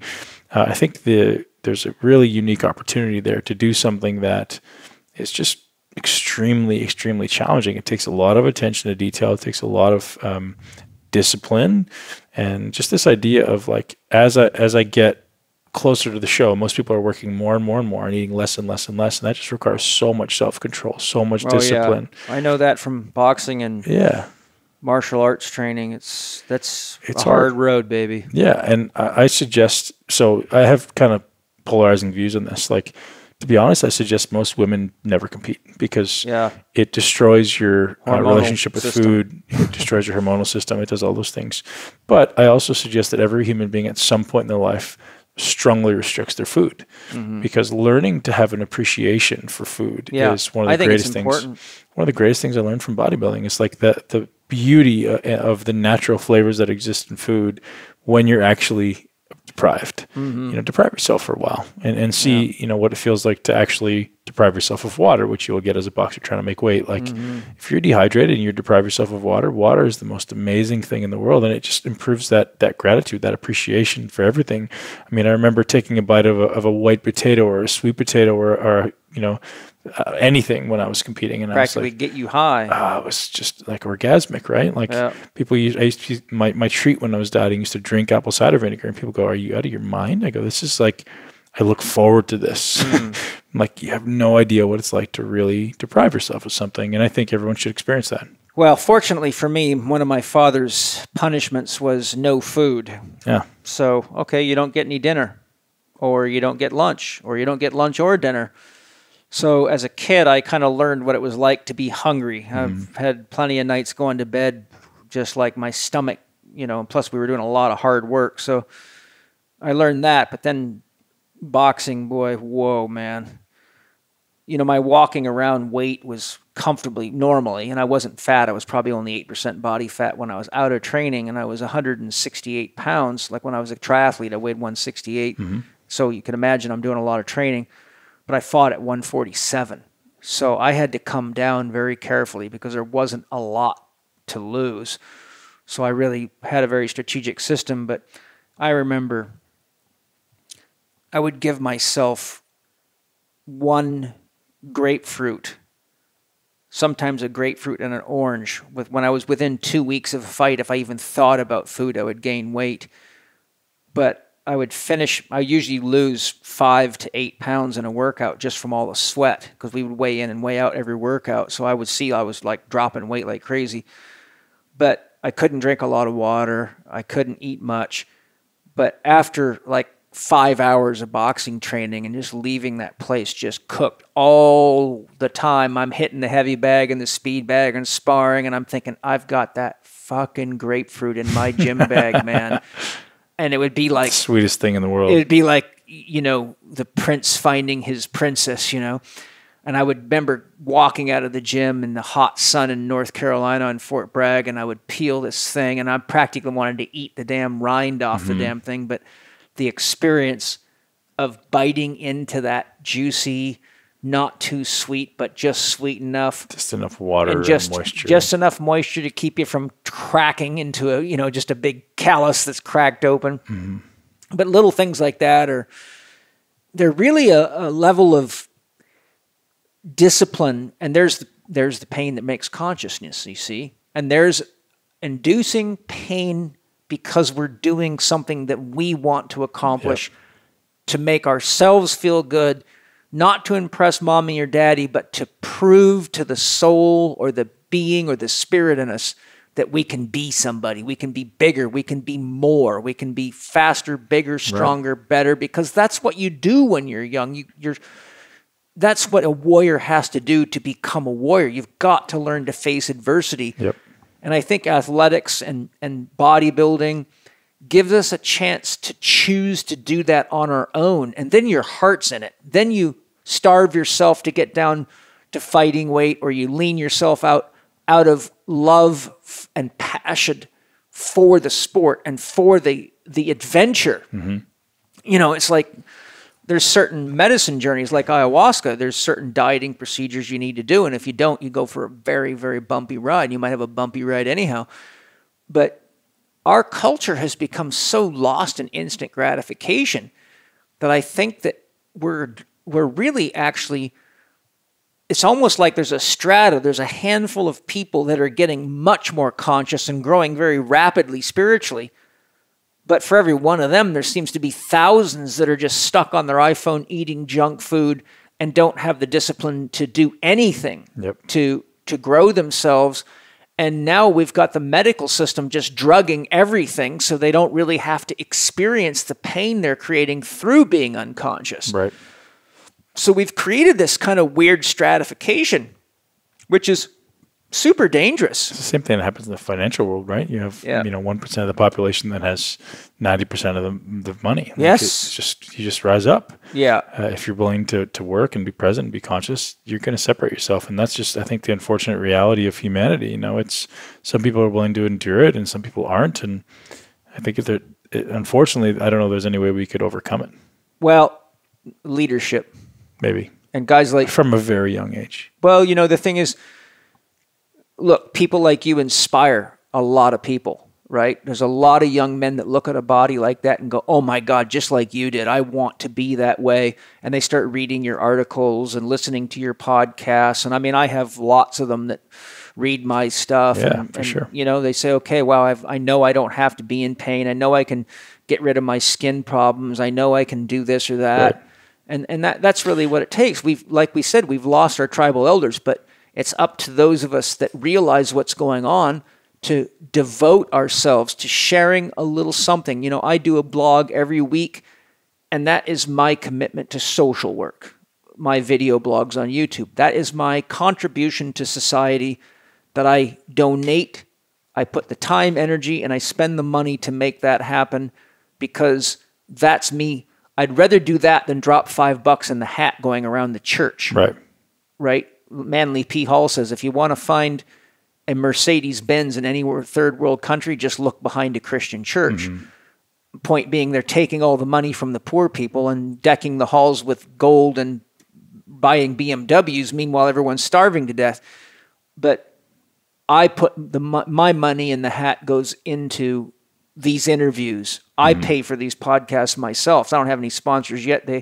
I'm investing a lot of money because that's how I'm contributing to the world. That's how you're contributing to the world. Yeah. And my education system, that's what it's for. And I try to divert people who come to me, you know, people who come at that young age and say, hey, you know, I want to be a professional bodybuilder. So I'll be like, well, here's the skills, tactics, and strategies to do that. But I also want you to be aware of the fact that this is not going to change the person you are, right? Because we have this belief of if I just build the muscle, the girls will like me. Or if I just build the muscle or get lean, you know, I'll feel confident. And it's all bullshit, man. It's not, you know, it's not the truth. Yeah. So I try to divert them to this reality of like, use the daily workout not as an escape, but as an opportunity to become your best self, as an opportunity to implement discipline. And that's when people really start to change. And that's the message I want to get out to people is the end result is bullshit. Like the end result is just an expression of the work you put in. And if you put in enough work every single day, you'll get there much faster. So being present in the moment, being present in your workout today, being present with your spouse, being present with your kids, whatever it is, that presence and giving your all to that moment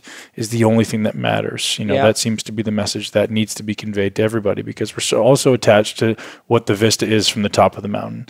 It doesn't matter. Well, you know, it's the steps you take along the way that are going to get you there, that are going to develop the person that you're trying to be. Yeah. And that's the message I want to convey to the young aspiring athletes and bodybuilders and everybody is, you know, be attached to doing your best today, being attached to working hard and implementing discipline, but not necessarily being attached to the outcome because the outcome always moves and it's not fulfilling, man. You make $100 million, guess what? It's not going to change the person you are, right? You just want 110 million or 120 million or 150 million. Right. It's the person you become in the process. Yourself and you wasted your life. And you wasted your life and your kids are spending their millions on psychotherapy.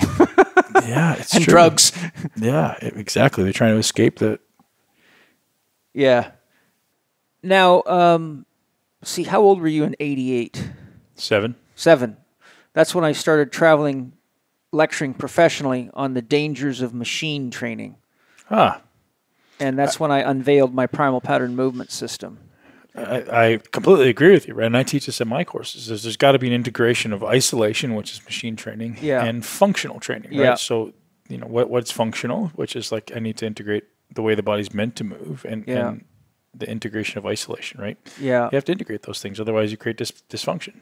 I'm just curious, do you know the history of bodybuilding and how it went from into a machine-based sport?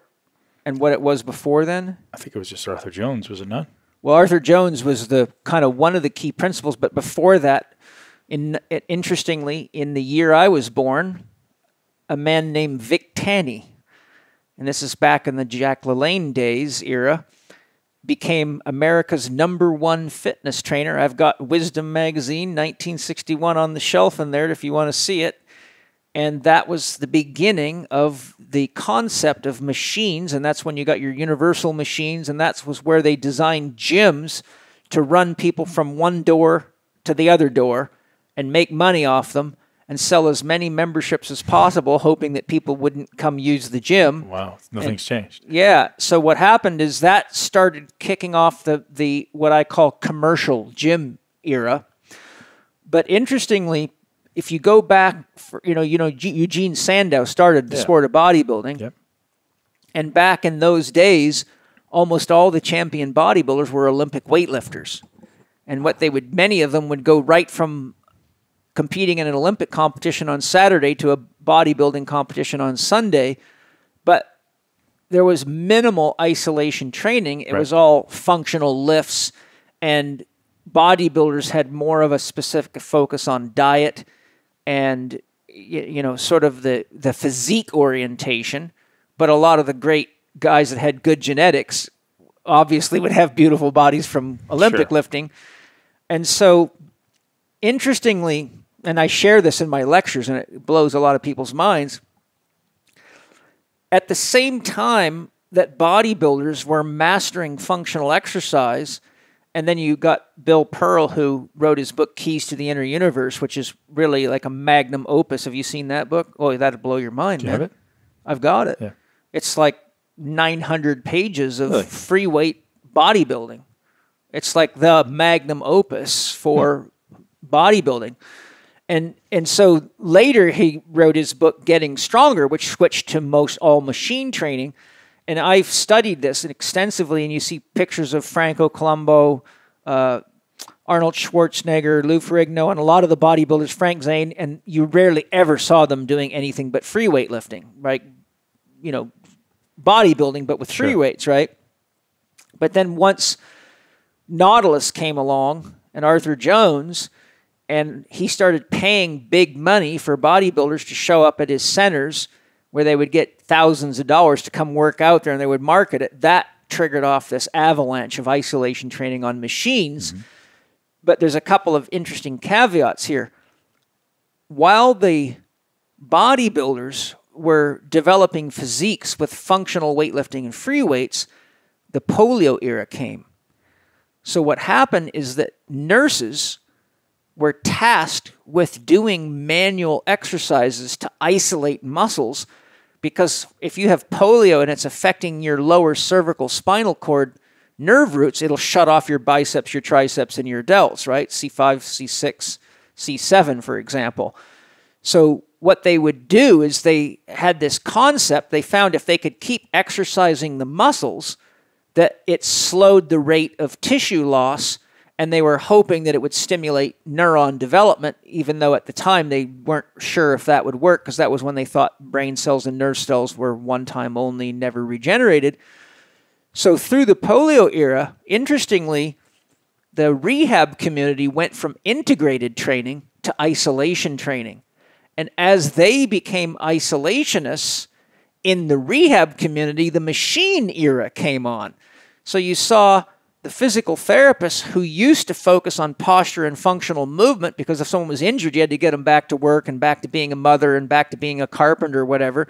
And then the whole industry changed, and nurses that were tasked with all this isolation training became physical therapists.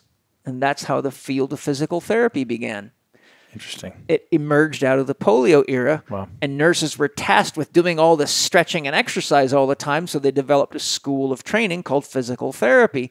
And the physical therapists went further and further, not only into isolation training, but then they got away from training that's even functional and got into isokinetics. And isokinetics do not apply in an on-land gravitational experience. Unless you're swimming in water or paddling a boat, you don't have constant resistance. Nothing we do in a field of gravity gives us an isokinetic environment. Right. And so... But wouldn't that be the ideal scenario for challenging a muscle? Only if you don't want it to have functional strength, because your nervous system's recording the length-force relationships, speed of movement. It's very elaborate. And to quote Al Vermeil, train slow, be slow. If you train at 400 degrees a second on an isokinetic machine, but you're trying to do something like lift a stone or pick up a hay bale or throw a baseball pitcher, professional baseball's pitcher's arms have been tracked at 7,000 degrees a second.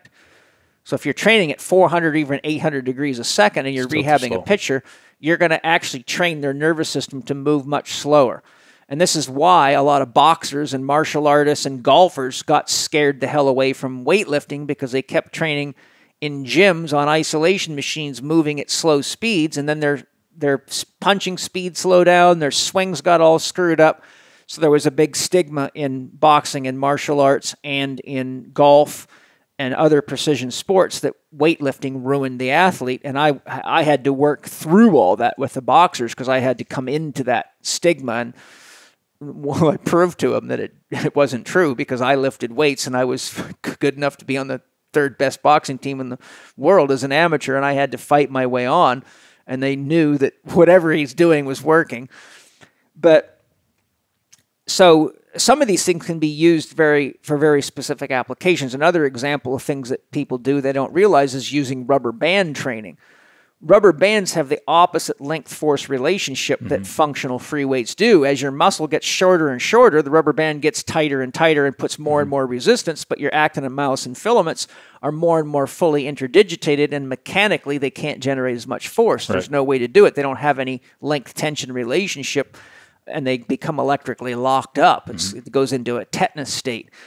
So I've seen plenty of athletes get tendonitis because they keep using rubber band training. And so as they load the muscle at end range, it overloads the musculotendinous junctures, inflames tendons, causes musculotendinous trauma from overexposure to that. And it gives you the wrong length force profile for almost any functional activity. But if you mix those activities and you give yourself short periods of exposure to them, be it isokinetic training, there's many different techniques I use for building strength in athletes or even training bodybuilders, such as training the angle. Like I put people on a Swiss ball instead of a preacher curl, have you roll forward on the ball.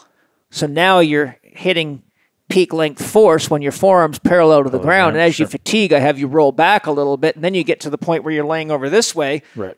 And now, so what happens is you train that muscle from one end to the other. All lengths. Yeah. And, one set like that, make your arms so sore you won't comb your hair for a week. Right.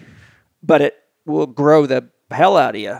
But the interesting thing is that we went from functional bodybuilding and functional rehab to isolationist rehab, which then spilled off into isolationist bodybuilding, and has a guy who's consulted for countless elite athletes, sports teams, Olympic committees, militaries. I've shown them over and over again. In fact, when I first worked for the Canberra Raiders, a famous rugby team in Australia, they were having all sorts of problems. And I said, one of the problems you have is all these machines. They had just spent almost $300,000 on hammer strength and Cybex and all this stuff. And I said, I did motor skills testing on their athletes and showed they had very, very poor motor skills. In fact, I proved it to them and said, look, I'll do the same test and I could blow almost everybody on the team away. And so they were like, holy shit, what the hell's going on here? I think that you have to acknowledge the value of some isolation in the rehab setting where you're teaching somebody how to move again, right? So if someone has dysfunctional movement patterns and you say, hey, go do this functional movement, doesn't necessarily mean the functional movement's going to get better if there's already a dysfunction that exists, right? Yeah. So my approach is always like, let's isolate this. Yeah. Let's make you stronger in this very specific thing while we integrate the function, right? So, someone has some lack of hip stability. Yeah. Doing more squats may not be the thing to introduce more hip stability, right? So how do we isolate that dysfunction of the hip or that weakness of the hip and then reintegrate? That would be my approach. Well, that's how I teach a technique called isolate, then integrate. Right. That's exactly it. But you can't, for example, if someone's got a spinal pathology, like compression of the L5-S1 nerve root. Sure. And you're trying to get them to do squats and they can't fire their hamstrings properly, you're just going to build them deeper and deeper into a compensation pattern. You'll end up with excessive recruitment of the lumbar erectors, excessive recruitment of the calves, which can lead to posterior knee pain, lead to low back problems. And if you keep loading that athlete, what happens is the body keeps reaching further and further for compensation strategies. And you can actually get athletes who will initiate hip extension from their neck extensors, which then sets them up for a lifetime of chronic tension, headaches, and neck dysfunction, and so on and so forth. So there's a whole science to this, and that's what I teach in my programs, is how to figure all this out. But my book, Movement That Matters, if you haven't seen that, might have a copy here I can give you. It goes through the basic principles of that. And so that's why there's so much assessment involved in my system, because you have to assess the neurology of the body. You have to assess the range of motion of the body. You got to assess joint motion. You got to figure out why there's a problem in the system.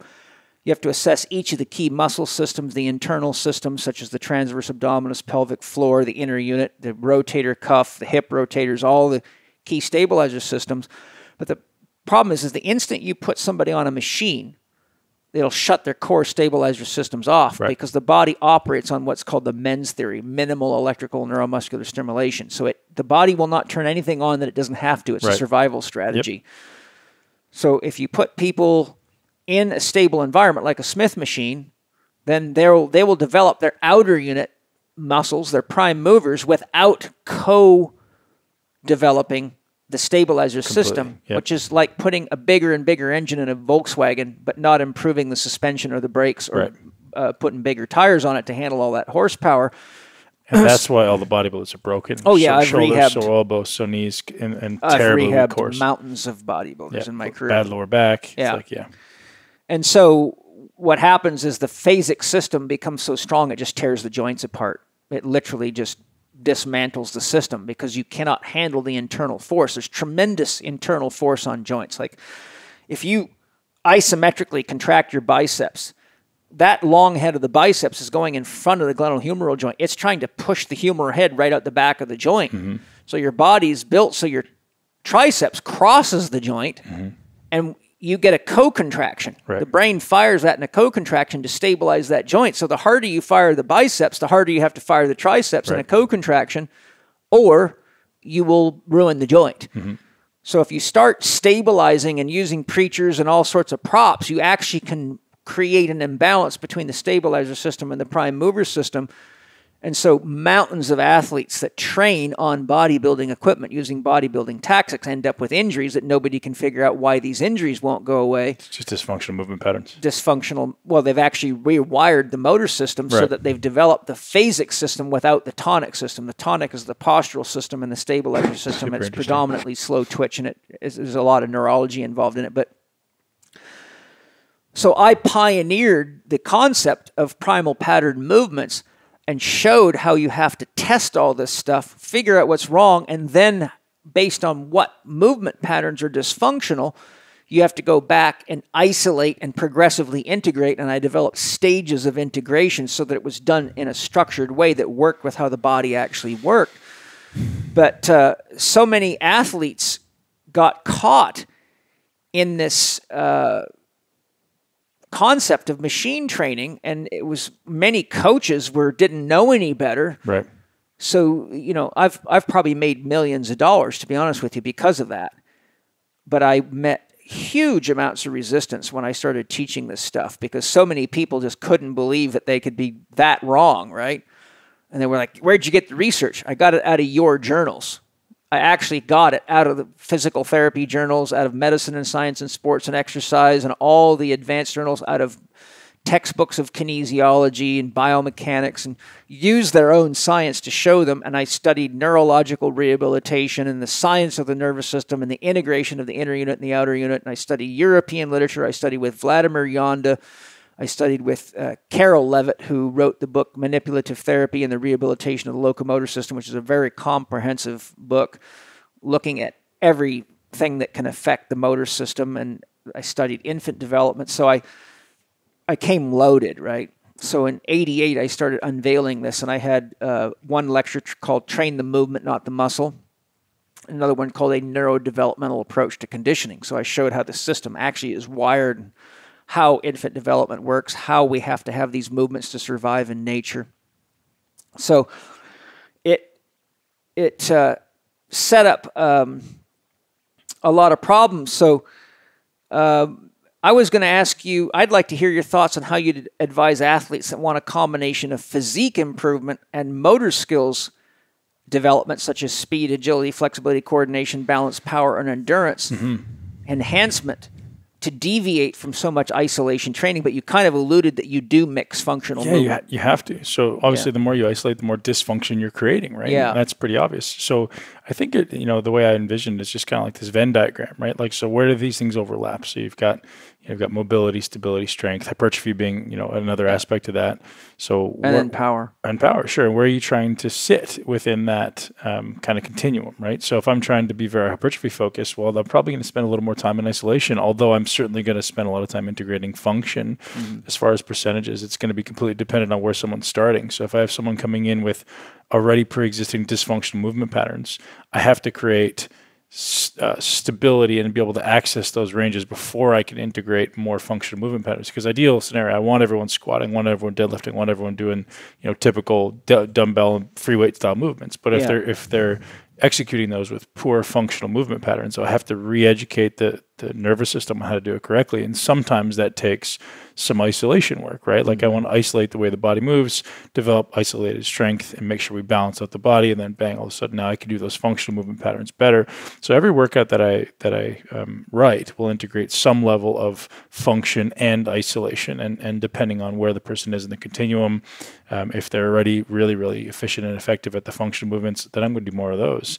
And if they're not, or conversely, if they're trying to hypertrophy muscles, I'm certainly going to incorporate a degree of function and isolation. I think they're both useful. Whereas if someone is really, really poor at the functional movement patterns, I'm going to incorporate those just with more frequency and less load, right? Yeah. So I need you doing them often. I need you doing a lot of them, like you got to use high volume. Yeah, to train the nervous system. Right, exactly. So, and paying attention to where the body wants to break down, and then just isolating that, hips, shoulders, spine. Those are typically going to be the places that I'm going to look at as far as optimizing someone's ability to execute these functional movement patterns. Yeah.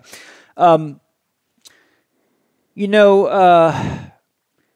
of the things I was going to sort of share with you, there's a couple of things. Do you know much about Eugene Sandow and some of the feats of strength he used to do? I don't. Oh, wow. You'll be blown away. I mean, you just search Eugene Sandow. But right now, if you go on Netflix in the search function and type in Eugene Sandow, there's a new series that just started all about the strong men of the older era. And they started off with Eugene Sandow. So it's quite an impressive expose of what he's able to do. But I studied the history of these guys and I still have quite a lot of books on it. You can see some of my posters on the wall from the old days.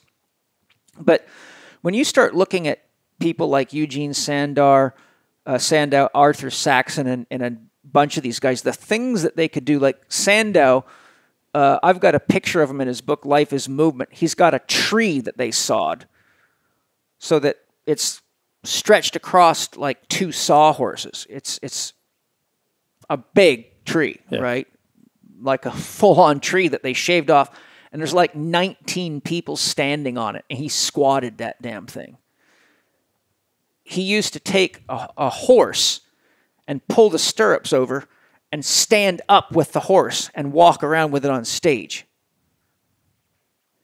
I can see this. I got pictures of it. Yeah, in the Netflix it was probably a big pony, not a full-grown horse, but still almost impossible to imagine. He used to lay on his back, and I think it's called the yoga pose, and they would put boards across him, and Model T cars would drive over him. Right. He would do all sorts of crazy stuff. Sandow actually first began his career as a strongman in Germany. They used to have these machines when he was a young guy. He was a circus performer when he was young, but he was wickedly strong. And they had these machines with a force meter in it. It was probably a big spring in there. And you would pull down, and all the guys in the bar would compete to see who could get the highest reading on it. Well, what Sandow used to do was go out to these bars at night, and he would bend the steel bars that was the handle. He would literally wrap the thing around. Wow. And so that everybody couldn't figure out who in the world was strong enough to bend these steel bars. It's like a solid shaft of steel. They had to have strong enough to handle the force of maxing the machine out, which hardly anybody could ever do. So he would go curl the bars. And so what he would do is he'd go at night and try to do as many of them as he can, and then the cops would get involved, and then it would be in the news. And so there was this big hunt for the guy who was strong enough to do that, and he used it to market himself as a strongman. Brilliant. And that's how he sort of started his marketing himself, is eventually let the cat out of the bag that he was the one doing it all, and they couldn't believe it. The cops arrested him, and so they said, okay, you've got to prove to us. So he showed them that he could do it, and then they realized that they couldn't really arrest him for it because he was actually using the machine. He was just that strong. Right. Wow. But the point I'm getting to is when you look at what a lot of these guys were doing. Now, remember, Eugene Sandow was doing his feats of strength in the late 1800s. There was no such thing as vitamins. There was no protein powders. There was no supplements. Maybe to his advantage, right? This was all done with natural training, and he was... But food was different then. But I'm reaching a point.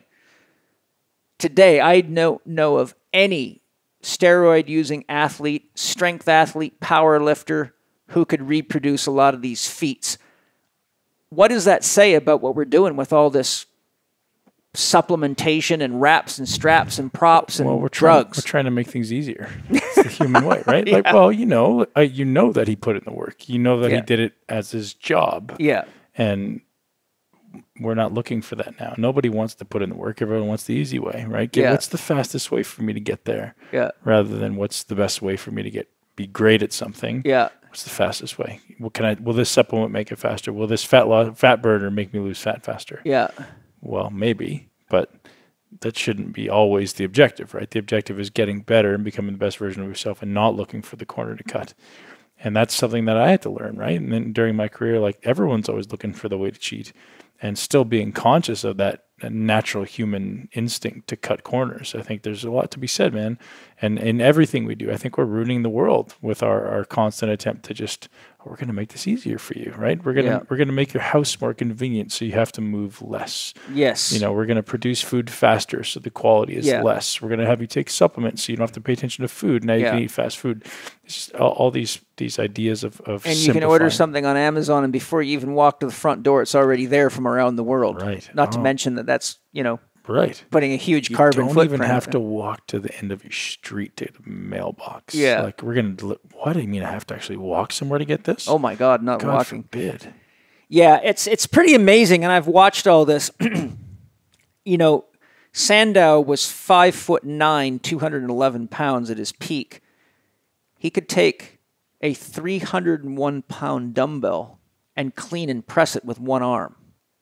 It's impressive. Yeah, and this is well documented, all this stuff. This isn't just wives' tales, and I've got several books in my library showing him doing some pretty wild stuff. Mm-hmm.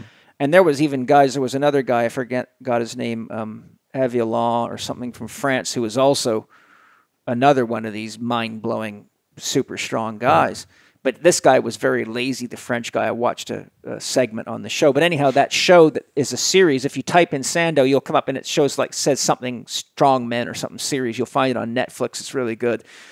There's another guy called the Mighty Atom that was a 5'4" guy that used to do feats of strength that no one's ever been able to reproduce. Like, just crazy, crazy stuff. I mean, you have to check him out. But so then we see all this supplementation and all this stuff, and I agree with you. People aren't willing to do the work. And so I got two things, and I'm setting you up to get somewhere here. I did research years ago because I had some parents freaking out because their young teenage boy, they found out he was on steroids, and I've run across this several times in my career. And so I wanted to find out, well, what's the prevalence of steroid use amongst young men, and what does the research show? And I found a research paper showed that they studied Pop Warner football players, which is 13-year-olds, right? Mm-hmm. Elementary school. And they found 13% of Pop Warner football players were on steroids. And then they investigated where they were getting from. The most common answer they got in their surveys is either the big brother or dad. Then they asked why. And the most common answers were because in order to keep up with the bigger guys, they need the drugs, and we want our son or my brother to become a professional athlete. So they're trying to grease the rails for them. And so where I'm leaning with this is that, look, we've got all this drug use and all this supplement use, but clearly, in my opinion, from my studies, we can't do what strong men used to do with just good natural food. And we've got kids taking steroids. I mean, 13% of kids that are 12 and 13-year-old using steroids, and research shows that only 3% of all college athletes ever make a pro team. Or excuse me, only 3% of athletes that try out for a professional sports team actually make it. Mm-hmm. So, really, I would like to hear what you have to say about two things. First of all, what are the risks of using steroids, no matter who you are, for these kinds of concepts, whether it be for making your muscles bigger to be a bodybuilder or to be, to accelerate yourself as an athlete? And what do you feel about kids being put on steroids hoping to make a professional sports team? Yeah, I mean, there's a lot to unpack there, right? There's a lot to talk about, and it's obviously absurd. And I see it as young as 7 years old with, my son being on a hockey team, how competitive the parents can get. Yes. They have his kids skating. Unbelievable. 4 hours a day, and they're 7 years old, like 5 days a week. I'm like, are you out of your, like, having been a professional athlete, having trained a lot of professional athletes, having been involved in professional hockey, I can see how it's just going to destroy the kids. Like, I see how parents are literally destroying their psyche. The kids don't love it. The parents are making them do it. And because I've been there, I realize that I don't even wish it on my kids. Yeah. Like, professional sports is amazing. If that's the only thing in the world that you dream about and you think about all day, like, absolutely go do it. But to be forced into something, there's so many kids that are touted as the next great thing, and they fail. Yeah. And they don't even have the skills to fold their laundry or open a bank account. Yeah, they're too out of balance. Right. So I don't think that parents should wish that on their kids. They should wish whatever makes their kids happy and wish them to be the best version of whatever they choose to be. If my son decides he wants to be a lumberjack, I'm going to say, that's awesome. You're going to be the best lumberjack in the world.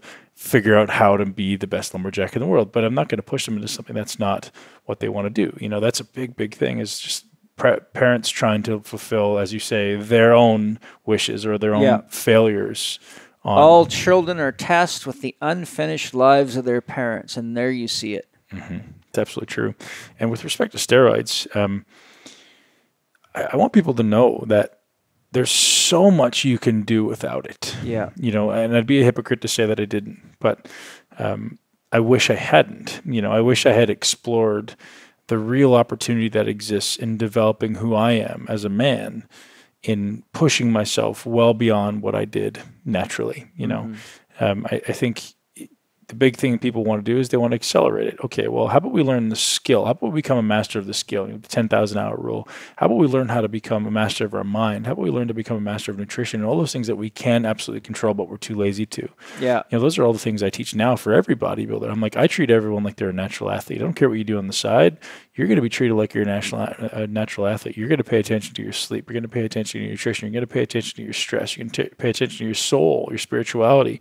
And how do we get all of those things in place and then realize how much potential you actually have is so much greater than you actually think, because everyone uses the cop-out of I don't have time or the genetics or whatever they want to use as an excuse. Or everyone else is doing it. Right. It doesn't matter. Yeah. Like if you learn the things that are most important, like the work ethic and the skill, you're going to go so much further than anyone else will, right? Because there's thousands and thousands and thousands of bodybuilders who fail very, very young because they don't develop the work ethic and the skill. They just depended on the external things, right? They don't take just that fail as a bodybuilder. They get very sick and die. Sure. But they put the onus on things outside of themselves and go, oh, if I just have the best nutrition program, or if I have a better coach, or if I have a better steroid program, I'm going to succeed. And all that's bullshit. It's all an internal thing. If you can create the conversation with yourself and take that ownership and say, if I'm willing to do the work, if I'm willing to pay attention, if I'm willing to read the thousands of books like Paul Chek, I can be a genius at this stuff. People look at what you do now and like, oh, he's blessed or something. And then I come into your house and you go, holy shit. Like, I don't know that there's another human on the planet that's done this. And that's why you succeed. Well, there probably is, but few. Yeah. So you look at an athlete and go, okay, you want to be great. Are you willing to do what it takes? And if you're not, That's okay. Find the thing on the planet that draws you to that so that you are willing to do whatever it takes, right? So this drew you to it, right? You don't walk into somebody's house who's read thousands and thousands of books and say, hey, your dad told you to do this, didn't he? Like, no, right? So if your son doesn't or daughter doesn't want to be in that sport, let them find the thing they do, because they'll become this good at something. Yes. If they find that thing that's just like pulling them. It's their passion. It's the heart. You know, it's when your juices are flowing. Yep. You know, when we are doing what we love to do, we make love while we're doing it. Oh, man. If we're doing what we think we have to do, we're just doing what someone else is telling us to do, and we just get smaller and smaller. Dream. And paradoxically, the better we get at it for them, the worse we feel, because we're more controlled by them. Yep. You know, so it's a dead-end road. Yeah, you're either going to live your own dreams or someone else is going to help you fulfill theirs. Yeah, well, you know, there's an old saying, if you're not working for your own goals, you are working for your bosses. Yeah, for somebody else's. I just also wanted to tell you something interesting. I don't know if it's still there, but I found it years ago when I was doing research on Eugene Sandow. If you go on Google video and type in Eugene Sandow, there's actual old-fashioned videos of him on stage doing backflips with 25-kilo dumbbells in each hand. Wow. That's not even. Try that one on for size. That's 52 pounds, right. 50-something pounds in each hand. What's 2.2 pounds times 25? It's 55 pounds. Okay. And he's jumping up and doing backflips with them things in his hands. I've never seen anybody that could come close to that. That's brass balls, baby. Yeah, that's nuts. Now, another thing, and I'll kind of start wrapping it up here. I could talk to you for a long time, so we got to do this again, you know, and get into all sorts of neat stuff. I think you'd absolutely be fascinated by what I teach. So sometime I have to. I'll be attending some courses, man. No question. No question. You know, it gets deep. My program design courses, I think, would blow your socks off. We get into it deep, you know. But in his book, Life is Movement, Eugene Sandow said something quite profound. And as a therapist who'd studied extensively the anatomy and physiology of the internal systems and how they regulate the musculoskeletal system and stuff that's way too much to get into right now. But I'm sitting here as a now very educated, skilled therapist when I'm probably 36 or so, and I came across... I had a researcher find everything in the world that Eugene Sandow had published, so I then tracked all these books down and bought them, and some of them are very hard to get a hold of, like Life is Movement, which I found in Watkins Bookstore in downtown London, which is a very good place to find stuff like that. And I bought 2 copies. And I'm reading that book, and there's a place in the book where he'd said something that made me so fucking proud of him and made me realize how dialed in this guy was. And here's what he said. No man can achieve optimal physical strength until all his organs are healthy. Completely true. That was written in 1929. Amazing. He was bright. He was obviously an educated man. Well, you know what he did for a living? No. He ran schools for corrective exercise and traveled the world teaching people basic bodybuilding and weightlifting and athletic development. He was consulted by the British military. He did exactly what I do, to the T. In fact, I went into London specifically to see the exact building that his center used to be in London. I stood right there, right at the place, and did my little prayer for Eugene Sandow. But... you know, the reason I'm bringing this up with you is because bodybuilding has become such an illness-generating sport.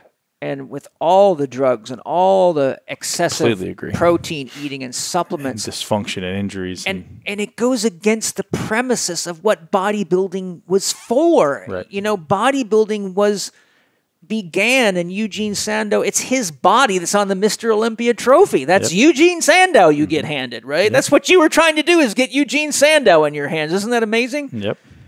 And here's the guy that set the precedence and ran the first bodybuilding competition in the world in London, England in the year 1900.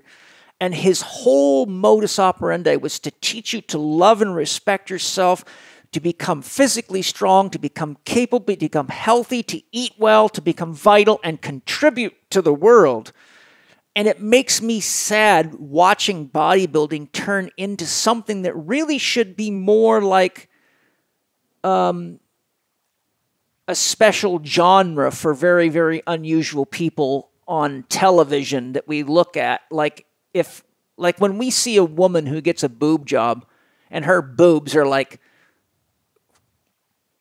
15D, Right. and she's got something like cow's udders, people look at that and go, what on earth was she thinking? And not to mention, I've had to rehab plenty of injured necks, backs, and shoulders from women that did that kind of stuff. Mm-hmm. But we look at that and we don't say, oh, isn't that beautiful? We go, what is wrong with her? Right. What happened? Something's psychologically wrong, yeah. What happened? Yeah. And so there she's got the boobs where we've got people going crazy to create bodies that are unachievable without drugs and without deteriorating your internal systems. They don't enhance your longevity. I'm concerned. So it's a business, right? It's a business, This is where it went wrong, is a business perpetuating freaks. Yeah. Because people want to see freaks. People are going to go to the circus. People want to see people do things that are unusual. Yeah. And then the business perpetuates that. The bigger you get, the more we're going to reward you. Because I don't care about your health as a business owner. I want you to make me money, right? Yeah. And that's just the unfortunate way it's been perpetuated. So it's really become showmanship. Completely. It's a show. Yeah.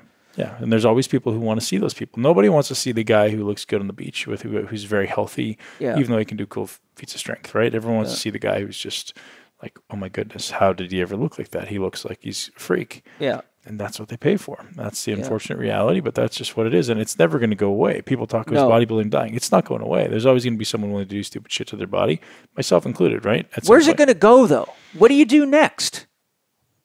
I don't know. I mean, that's my question. I mean,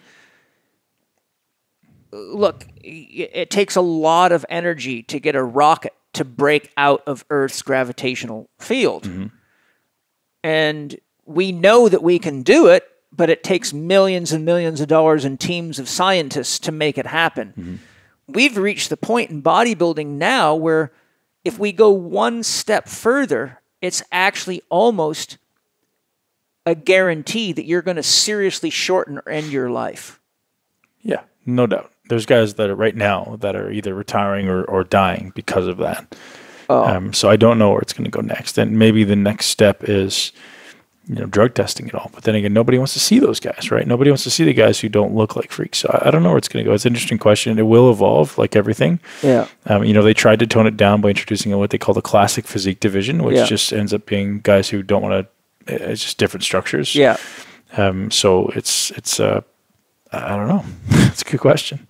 What does it say about us as human beings when we're only entertained by people that are destroying themselves to get our attention? Well, why are the Kardashians famous, right? Who are they? Yeah, you don't know who the Kardashians are, right? No. So there's a group of 3 or 4 girls who are certainly billionaires now, who are Hollywood, Beverly Hills. Is this the 2 blonde chicks that keep doing silly shit? That's the Hilton sisters or something. Yeah, these are the brunettes. So they're have absolutely nothing to contribute to the world, yet they're literally, every one of them's worth billions of dollars, and they're not even 25 or 27 years old, just because they go on Instagram or wherever and post pics of themselves or do their boobs or do their butt or do their lips or something. And I don't know anything about them, but they're all multi-billionaires. Jesus. Right. Because people want to see some girl who's got a huge ass or some girl who's, got doing funny stuff with her makeup. It's comical how America has shifted toward this glamorization of material goods. Yeah. Like if you have a new bag every week, a new Louis Vuitton bag, you're going to be famous on Instagram. And that's just the reality. Jung and many others warned Joseph Campbell that when a culture's myth begins to break down, that you start to see these kinds of breakdowns in society.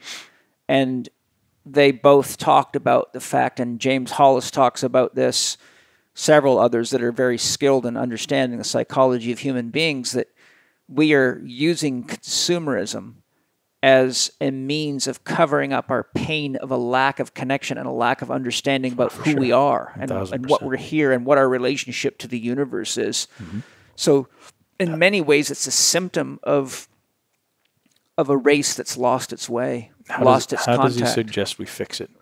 Well, the way that you fix it, in my opinion, is, well, if you don't fix it, then you end up in a crisis, because it's coming. How do you, look, one of the side effects, for example, of using Botox is that you paralyze your facial muscles, and now you cannot experience the emotion of a smile. Mm-hmm. So what they're finding is all this Botox in the face is leading people into states of permanent depression, because they can't smile anymore, and they forget that the body and the emotions and the mind are all wired together. So the way we fix it is we go through a crisis, and we go through a crisis of self, and we do that individually, we do it in families, we do it in towns, we do it in nations, and we do it collectively. And so we're actually going through a crisis of self, and that crisis is coupled with scientific materialism, where we don't believe anything that can't be weighed and measured. There is no God. The myths are all bullshit. They're scientifically invalid, but that's not what a myth is, for God's sakes. I mean, it cracks me up. Science says, these myths are invalid. They're not scientifically proven. Well, you fucking forgot what a myth is, God damn it. It's a fucking story that has a meaning that's not obvious, like an allegory. If someone says this guy's worth his weight in gold, you don't fucking steal him and try to cash him in. Right. You don't go weigh him in a laboratory and say, well, exactly how much is he worth on the market today? Right. Unless you're a fucking moron. And so paradoxically, we've got smart morons running the goddamn country, running the education system. And it blows my mind. It's just like, I don't have the answers, except to say that I devoted my life to helping the people that got far enough into these traps that they realized they needed something else. And I'll tell you what the answer's always been. It's the same answer that's always happened when we're in a lot of pain or when we're lost or confused. You find spirituality. You find your connection to the greater whole. You come to the realization that you can't be here without your family. And you can't be here without the earth, and you can't be here without the water, and you can't be here without the sun, and you can't be here without the air. And you say, where'd that come from? You say, well, the sun's out there, but the sun's part of the galaxy. And the galaxy's part of the universe. And oh my God, you mean we're the whole universe? Yes, we are the universe. The sun is looking through your eyes. The moon is moving your water. Everything that's out there that seems so far away from us, well, we got our face stuck to an iPad or something. We're totally forgetting that that is part of us. That is what we are. And that, we don't look at the stars, a lot of people anymore. They're too busy looking at television. We're killing nature because we think it's alive on television and in zoos. So, all these things, basically, we have to come to a crisis that forces us deeper into figuring out who and what we are. The question is, how far can we go before we figure it out? Because the crisis is on such a global scale that the animal kingdom and the plant kingdom and the mineral kingdom are being sucked down the tube with us, which is scary. And I'm not asking you to solve the problem. I'm just saying I'm bringing it up because when I look at bodybuilding, and I look at what's going on, and you talk about the Kardashians and the Hilton. I didn't know. I've heard the Kardashians, but I don't watch that stuff. I don't get sucked in. I try to stay off of all that stuff because I have to heal the people that are caught in it. Right. As a therapist, but because bodybuilding is an example of just how far we're willing to go. I mean, I remember the first time I was in Gold's Gym. And I saw a guy walking through the gym, and he had these massive calves, but I watched him. I said, those calves don't move when he walks. Those are not, what the fuck's going on? This guy has implants. And then he turned around, he had these huge pec implants. And the next thing I saw a guy with washboard abs, but they didn't move with his body. I'm like, what the hell? I got guys covered in plastic in the gym, and I'm like, what in the world are we doing? This is like, it's going out there, man. It's just like, for me, well, I'm here talking with you, and I'm glad I'm here talking with you because I've watched enough videos on you, and I've spent enough time with you now to see that you are a medicine carrier because you've been far enough down the rabbit hole to have a very honest look at it. And if there's anybody out there that I've met that's been down that rabbit hole but found his feet, it's you. I hope you're ready to handle the responsibility that you have through awareness of what's going on. Well, I'm learning, right? And like all of us, it's a journey, and I hope to be able to positively impact the fitness community, right? This is my people, right? These are people who I connect with, and hopefully they connect with me, and I hope I can influence them in a positive way to not have to feel the need, because ultimately that's what it is, right? They're filling a need, and realize that need isn't going to be filled by all of these external things that you think it's going to be. The vanity is not the cure, right? Buying the next pair of sneakers is only really cool for about 10 minutes. Once you wear them a couple times, they're not cool anymore. Those external things are not the answer to your issues. And I wish somebody had told me that when I was 16 years old, starting to read magazines. And I think fitness and health is the best thing in the world. I'm not trying to put down bodybuilding. I'm just saying the reason behind why you do it is very important, and the approach you take is very important. And that's really where I'm trying to clarify my message. Part of what I'm doing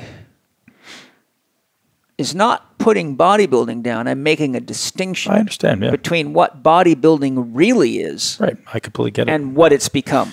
Bodybuilding is the greatest opportunity to build your strongest, best body. No question. Which is your healthiest, best body. Right, which is when done in an intelligent way. You should be strong, resilient, mobile, flexible, all these other... You should be a great example for what anyone could be. Yeah. Yeah, and I'm spending, I'm honestly fighting the battle right now of unwinding 20 years of the wrong approach to bodybuilding, right? Yeah. And my physical body is a manifestation of that. I've got some injuries. I'm not too bad, but I'm over the next couple of years bringing this body into a place where I am able to maintain this optimal functional movement, and I want to be able to run and jump and swim and things that I haven't been able to do for 20 years. Well, you're lucky. You know why? Why? Because you're my buddy now. You can help me do it. And I'm your elder. Yeah. Well, man, listen, I'm a great student, and I'm looking to do whatever I need to do to live a long, healthy, vibrant, vigorous, rigorous life, and to be able to run with my kids and play with my kids and help inspire the rest of the world, because I love that. I love the idea of impacting people and taking them off that negative path, even though I do believe, like we spoke about, everyone needs to ascend the proverbial mountain. Every man needs to have some ascension, right? You need to go through some warrior phase. Yeah. Just use your term. Well, I can tell you how to ascend the mountain real quick. Just get yourself a wife. I tell guys all the time, I don't care if your arms are 22 inches around. If you can't get along with your wife and kids, you're fucked. You put all your energy into the wrong thing. Yeah. Because you're going to end up being a very alone guy with a broken family, and it's going to be you and your steroids and your chocolate protein shakes. Yeah. No doubt, man. No doubt. And man, I'm really working on the whole selfless relationships, really trying to be committed to being great in every relationship that I'm in, because I think that's another thing that's going on in society now. We all have very, very many fair weather friends and not very many good friends. Yeah, it's hard. Yeah. I tell people relationships are the temple of God. Interesting. That's where love's at. That's where growth is at, and it's where meaningful growth is at. Yeah, I think it's maybe valuable, and I know what your approach is, love to hear it, but 5 people who you actually invest in, and those are the people you call multiple times a week, and those are the people that you support no matter what, and you're there when they're moving, you're there when they're crying, you're there when they're smiling. Yeah. I think at least 5 people everyone should have that are, who's going to be there when you're having a hard day? Who's going to be there at your funeral? Yeah. And are they going to give a shit, right? Because, I have millions of fans and followers around the world, but ultimately that isn't going to fulfill anything, right? That fulfills you for 5 seconds on Instagram to go, I got a few thousand likes. Good, man. Thumbs up. Good for you. High five, fist bump. But what actually matters, it's your spouse, it's your kids, it's your really close friends. And I'm very blessed to have a couple of very, very good friends. And, there's certainly times where I go extended periods of time without investing in those relationships. It's just a bank account, man. Make it an investment. Yeah, it is hard because it takes so much for us to make it in the world today. To live a decent life, you got to work hard, and I feel sorry for people, Penny's productive, I'm productive, Angie's productive. I generate a pretty good income, but we somehow manage to consume it all between, overhead at work and, we can save a little bit, but my God, it costs a lot of money today to eat really well and take good care of yourself. And it really does. And so I look at people in the world and I'm like, this this whole capitalism thing's driving us all into complete exhaustion so that 1% of the population can have over 50% of the world wealth. And it's, this gets into a political discussion, which isn't my intention, but we're really in a fascist regime hiding under the illusion of a democracy. And you could go all the way back to things like Tesla getting his patents taken, him showing us that we had free energy. Many of his inventions were very intelligent inventions. He was a great spiritual teacher, but the powers to be just raped him so they could make billions and billions and billions of dollars. And I guess in some ways, looking at it from the big picture, I guess there's a necessary evil, because these are the people that force us deeper into ourselves to come up with the solutions that we can't do without each other, right? When you look at these issues of mandatory vaccination and the rampant numbers of vaccine injuries and brain injuries, and even medical doctors just broken down in tears realizing they were sold a bill of goods, and you listen to my vaccination interview with Sherry Tenpenny, that's a ball buster. Mm-hmm. That'll straighten most people right up.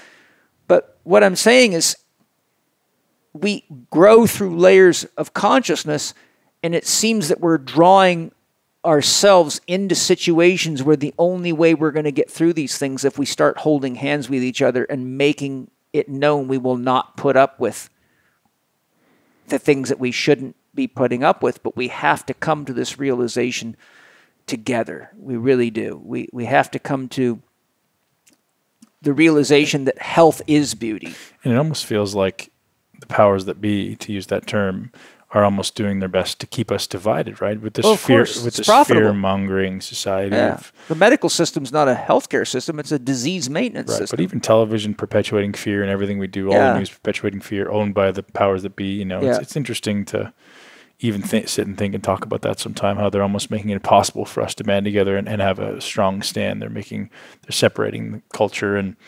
I mean, I don't know if it's like that all over the world, but North America certainly. But we got to be like the Indians that get together and stop them from fracking and drilling, and the Italian people that got rid of the government that was screwing them over. I mean, there's ways out of this, but we need each other. Mm-hmm. And part of the problem was all this digital communication, the Facebooking and the Instagramming. It's raising depression and anxiety in people, and they're not having any kind of meaningful relationships. And as you know, people are very rude and abusive to each other because there's no consequence. You don't, you rude and abusive to someone face to face, they might whack you. Well, no, you can't because you get sued. Right? Yeah. I really, that's something I talk about a lot, is I think they should allow, I mean, that probably never happened in America, but I think it should be legal to punch somebody in the face. I'm not going to come at you with a knife. I'm not going to come at you with a gun or a baseball bat, but I think it should be legal for two men or women to stand face to face and fight, because it takes away. Well, it used to be legal to shoot it out. Sure, but not being able to do that takes away the hierarchy, and I think the world needs a pecking order, right? Like, there's too many young kids who have just run their mouth and have no repercussions, and all of a sudden, I can do whatever I want. F you. Whoa, like, you remember the first time you were punched in the mouth. I remember the first time I was punched in the mouth, and all of a sudden I was like, oh, well, maybe I should keep my mouth shut. Yeah. You learn very quickly where you kind of fit in this hierarchy. Yeah, and I think it's an important part of evolution of species. It is, yeah. There's so many heated debates on all sides of this stuff, but the reality of it is the proof's in the pudding, and here we all are.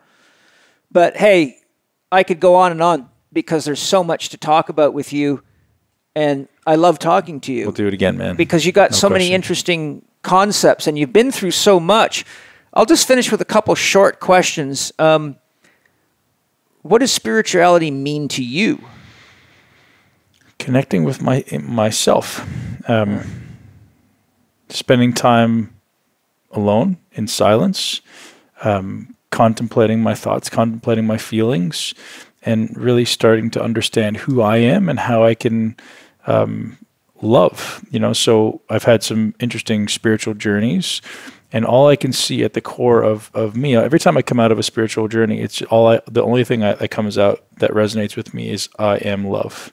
I don't know if that's the same for everybody, but that's all it is for me, is like all I can see at my inner core is I am love. And I want to be able to have the confidence and the security in myself to be able to bring that to the world.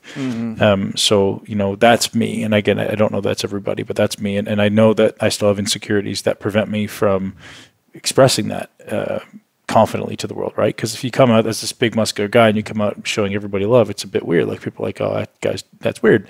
And so developing my ability to articulate myself, my ability to bring love to more people, I think that's what spirituality is to me. Yeah. Well, it's the younger generation. I think it's the teenagers that need someone like you to hug them and tell them they're beautiful. And I think our culture makes room for a big, strong guy like you to show that kind of love. I know I've hugged countless of my students and try to inspire them. And I think if our culture, I think we need two things. We need the adults to hug the kids more, and we need kids to hug old people more.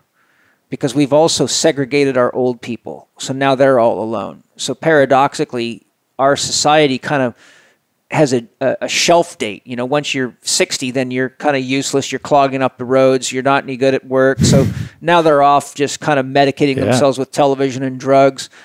But my experience is that when older people have access to kids, it reignites them. Totally. And when kids have access to older people, they have access to empathy and compassion. And when kids and teenagers have access to strong, accomplished men and women, they have the ability to know that somebody that's really powerful thinks they're beautiful. Right. And I think and that's role models. I think that's where that makes a lot of guys sense. like you that like looking at you, any kid's going to look at you and think you jumped right out of a movie set and say, this guy is strong as hell. And he'll go running, Dad, I saw someone much bigger and stronger than you at the airport today. And then Dad's going to go, what? Yeah. But that I think that we have this ability to bridge and support each other, but I think there's just not enough awareness. It's almost like we've got a silent disease and people keep looking to figure out what's wrong in the wrong places and medicating it with the wrong drugs, right? And I think that's why plant medicines are booming now, because to use shaman speak, the plant spirits are coming to rescue us from our own demise and say, hey, look, remember, love is the most important thing there is. And most people, if they have a properly run plant medicine ceremony, find that heart is very important. Yeah, absolutely. Now that you've reached the king stage of your development, what areas in your life do you feel will ultimately be the focus so you can avoid a midlife crisis and efficiently enter your wise man stage?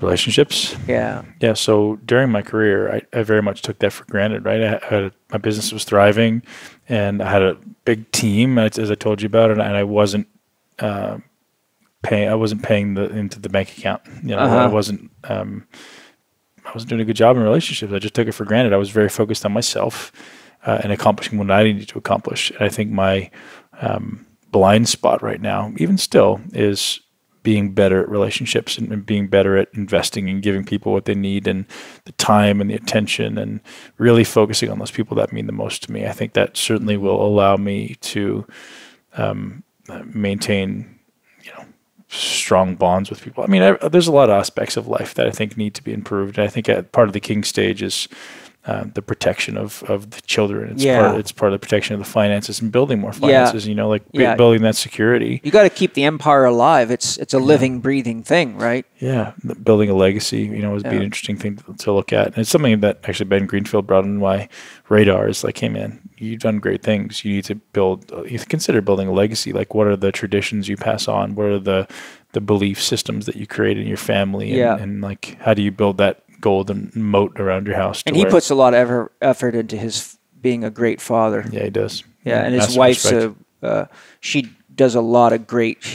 They've sent me samples of her homemade goods, and it's lovely to see Ben, because he's a man of fire, that guy. But he really does cherish and value his responsibility as a father, and speaks with tremendous love of his children. Yeah, you should join our little group. So we've got a group of guys, Kyle's in there, and as well as just talking about like how we can create leaders, right? Yeah. So like we've all got sons and daughters, and how do we create leaders of tomorrow? And so we're getting together, once or twice a year, probably end up being once a year, and doing, some type of event to bring the kids along. So it may be some outdoor training, or maybe some hunting, or maybe, climbing a mountain or something, to where they're all going to be challenged, and we can all kind of bond together and just create kind of practical approaches on how to become better dads and lead a better generation of great humans. And I think that's what the Boy Scouts and the Girl Scouts was really all about, but it seems to have petered out from what I can see. Totally. Well, I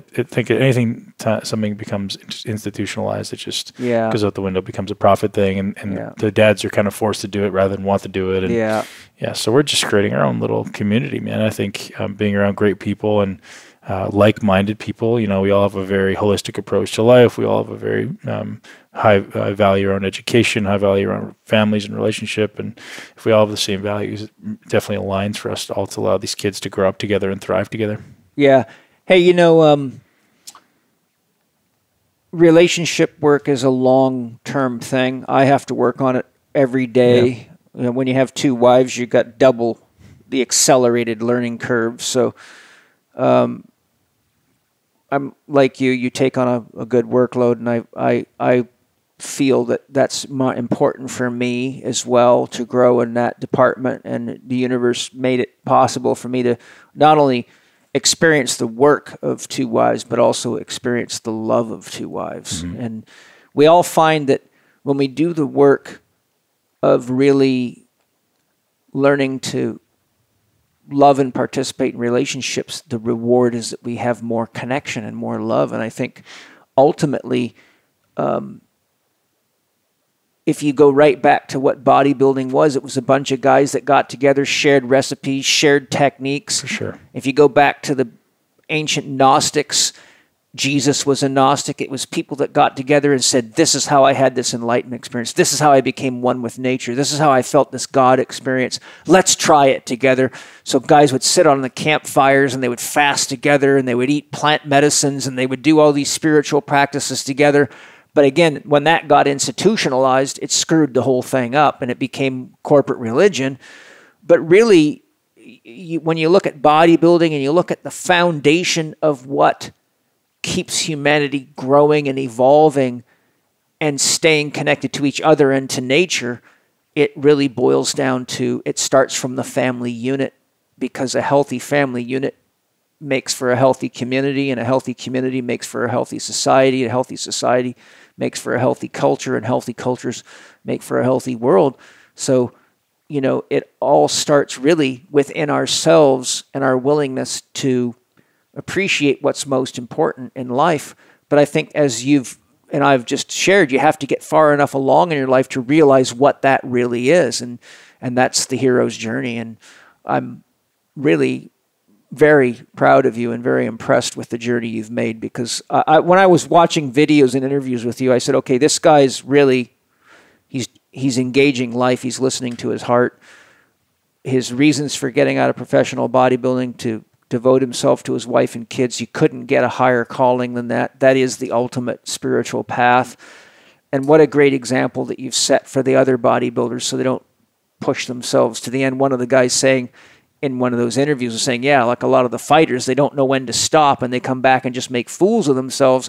But Ben stepped down while he still had a good reputation and committed himself to the things. Most importantly, my health. Then committed himself to things we can all respect. So great work. Thanks, you so much for sharing your life and the intimacies of professional bodybuilding and being so honest, because unfortunately a lot of these guys lie about it. Even when it's obvious, they're still lying about it. I had to talk about that, and we both know someone we were talking about that still was playing that game until it killed him. But I think you're already a great leader. Thank you, man. I really appreciate it. I appreciate being here and spending this day with you. Hope the food was good. Incredible. We fed you food and rocks today. That's right. It was good, That's right, and wisdom. Yeah. Hey, like if you were going to die tomorrow, what would be your parting message to everybody?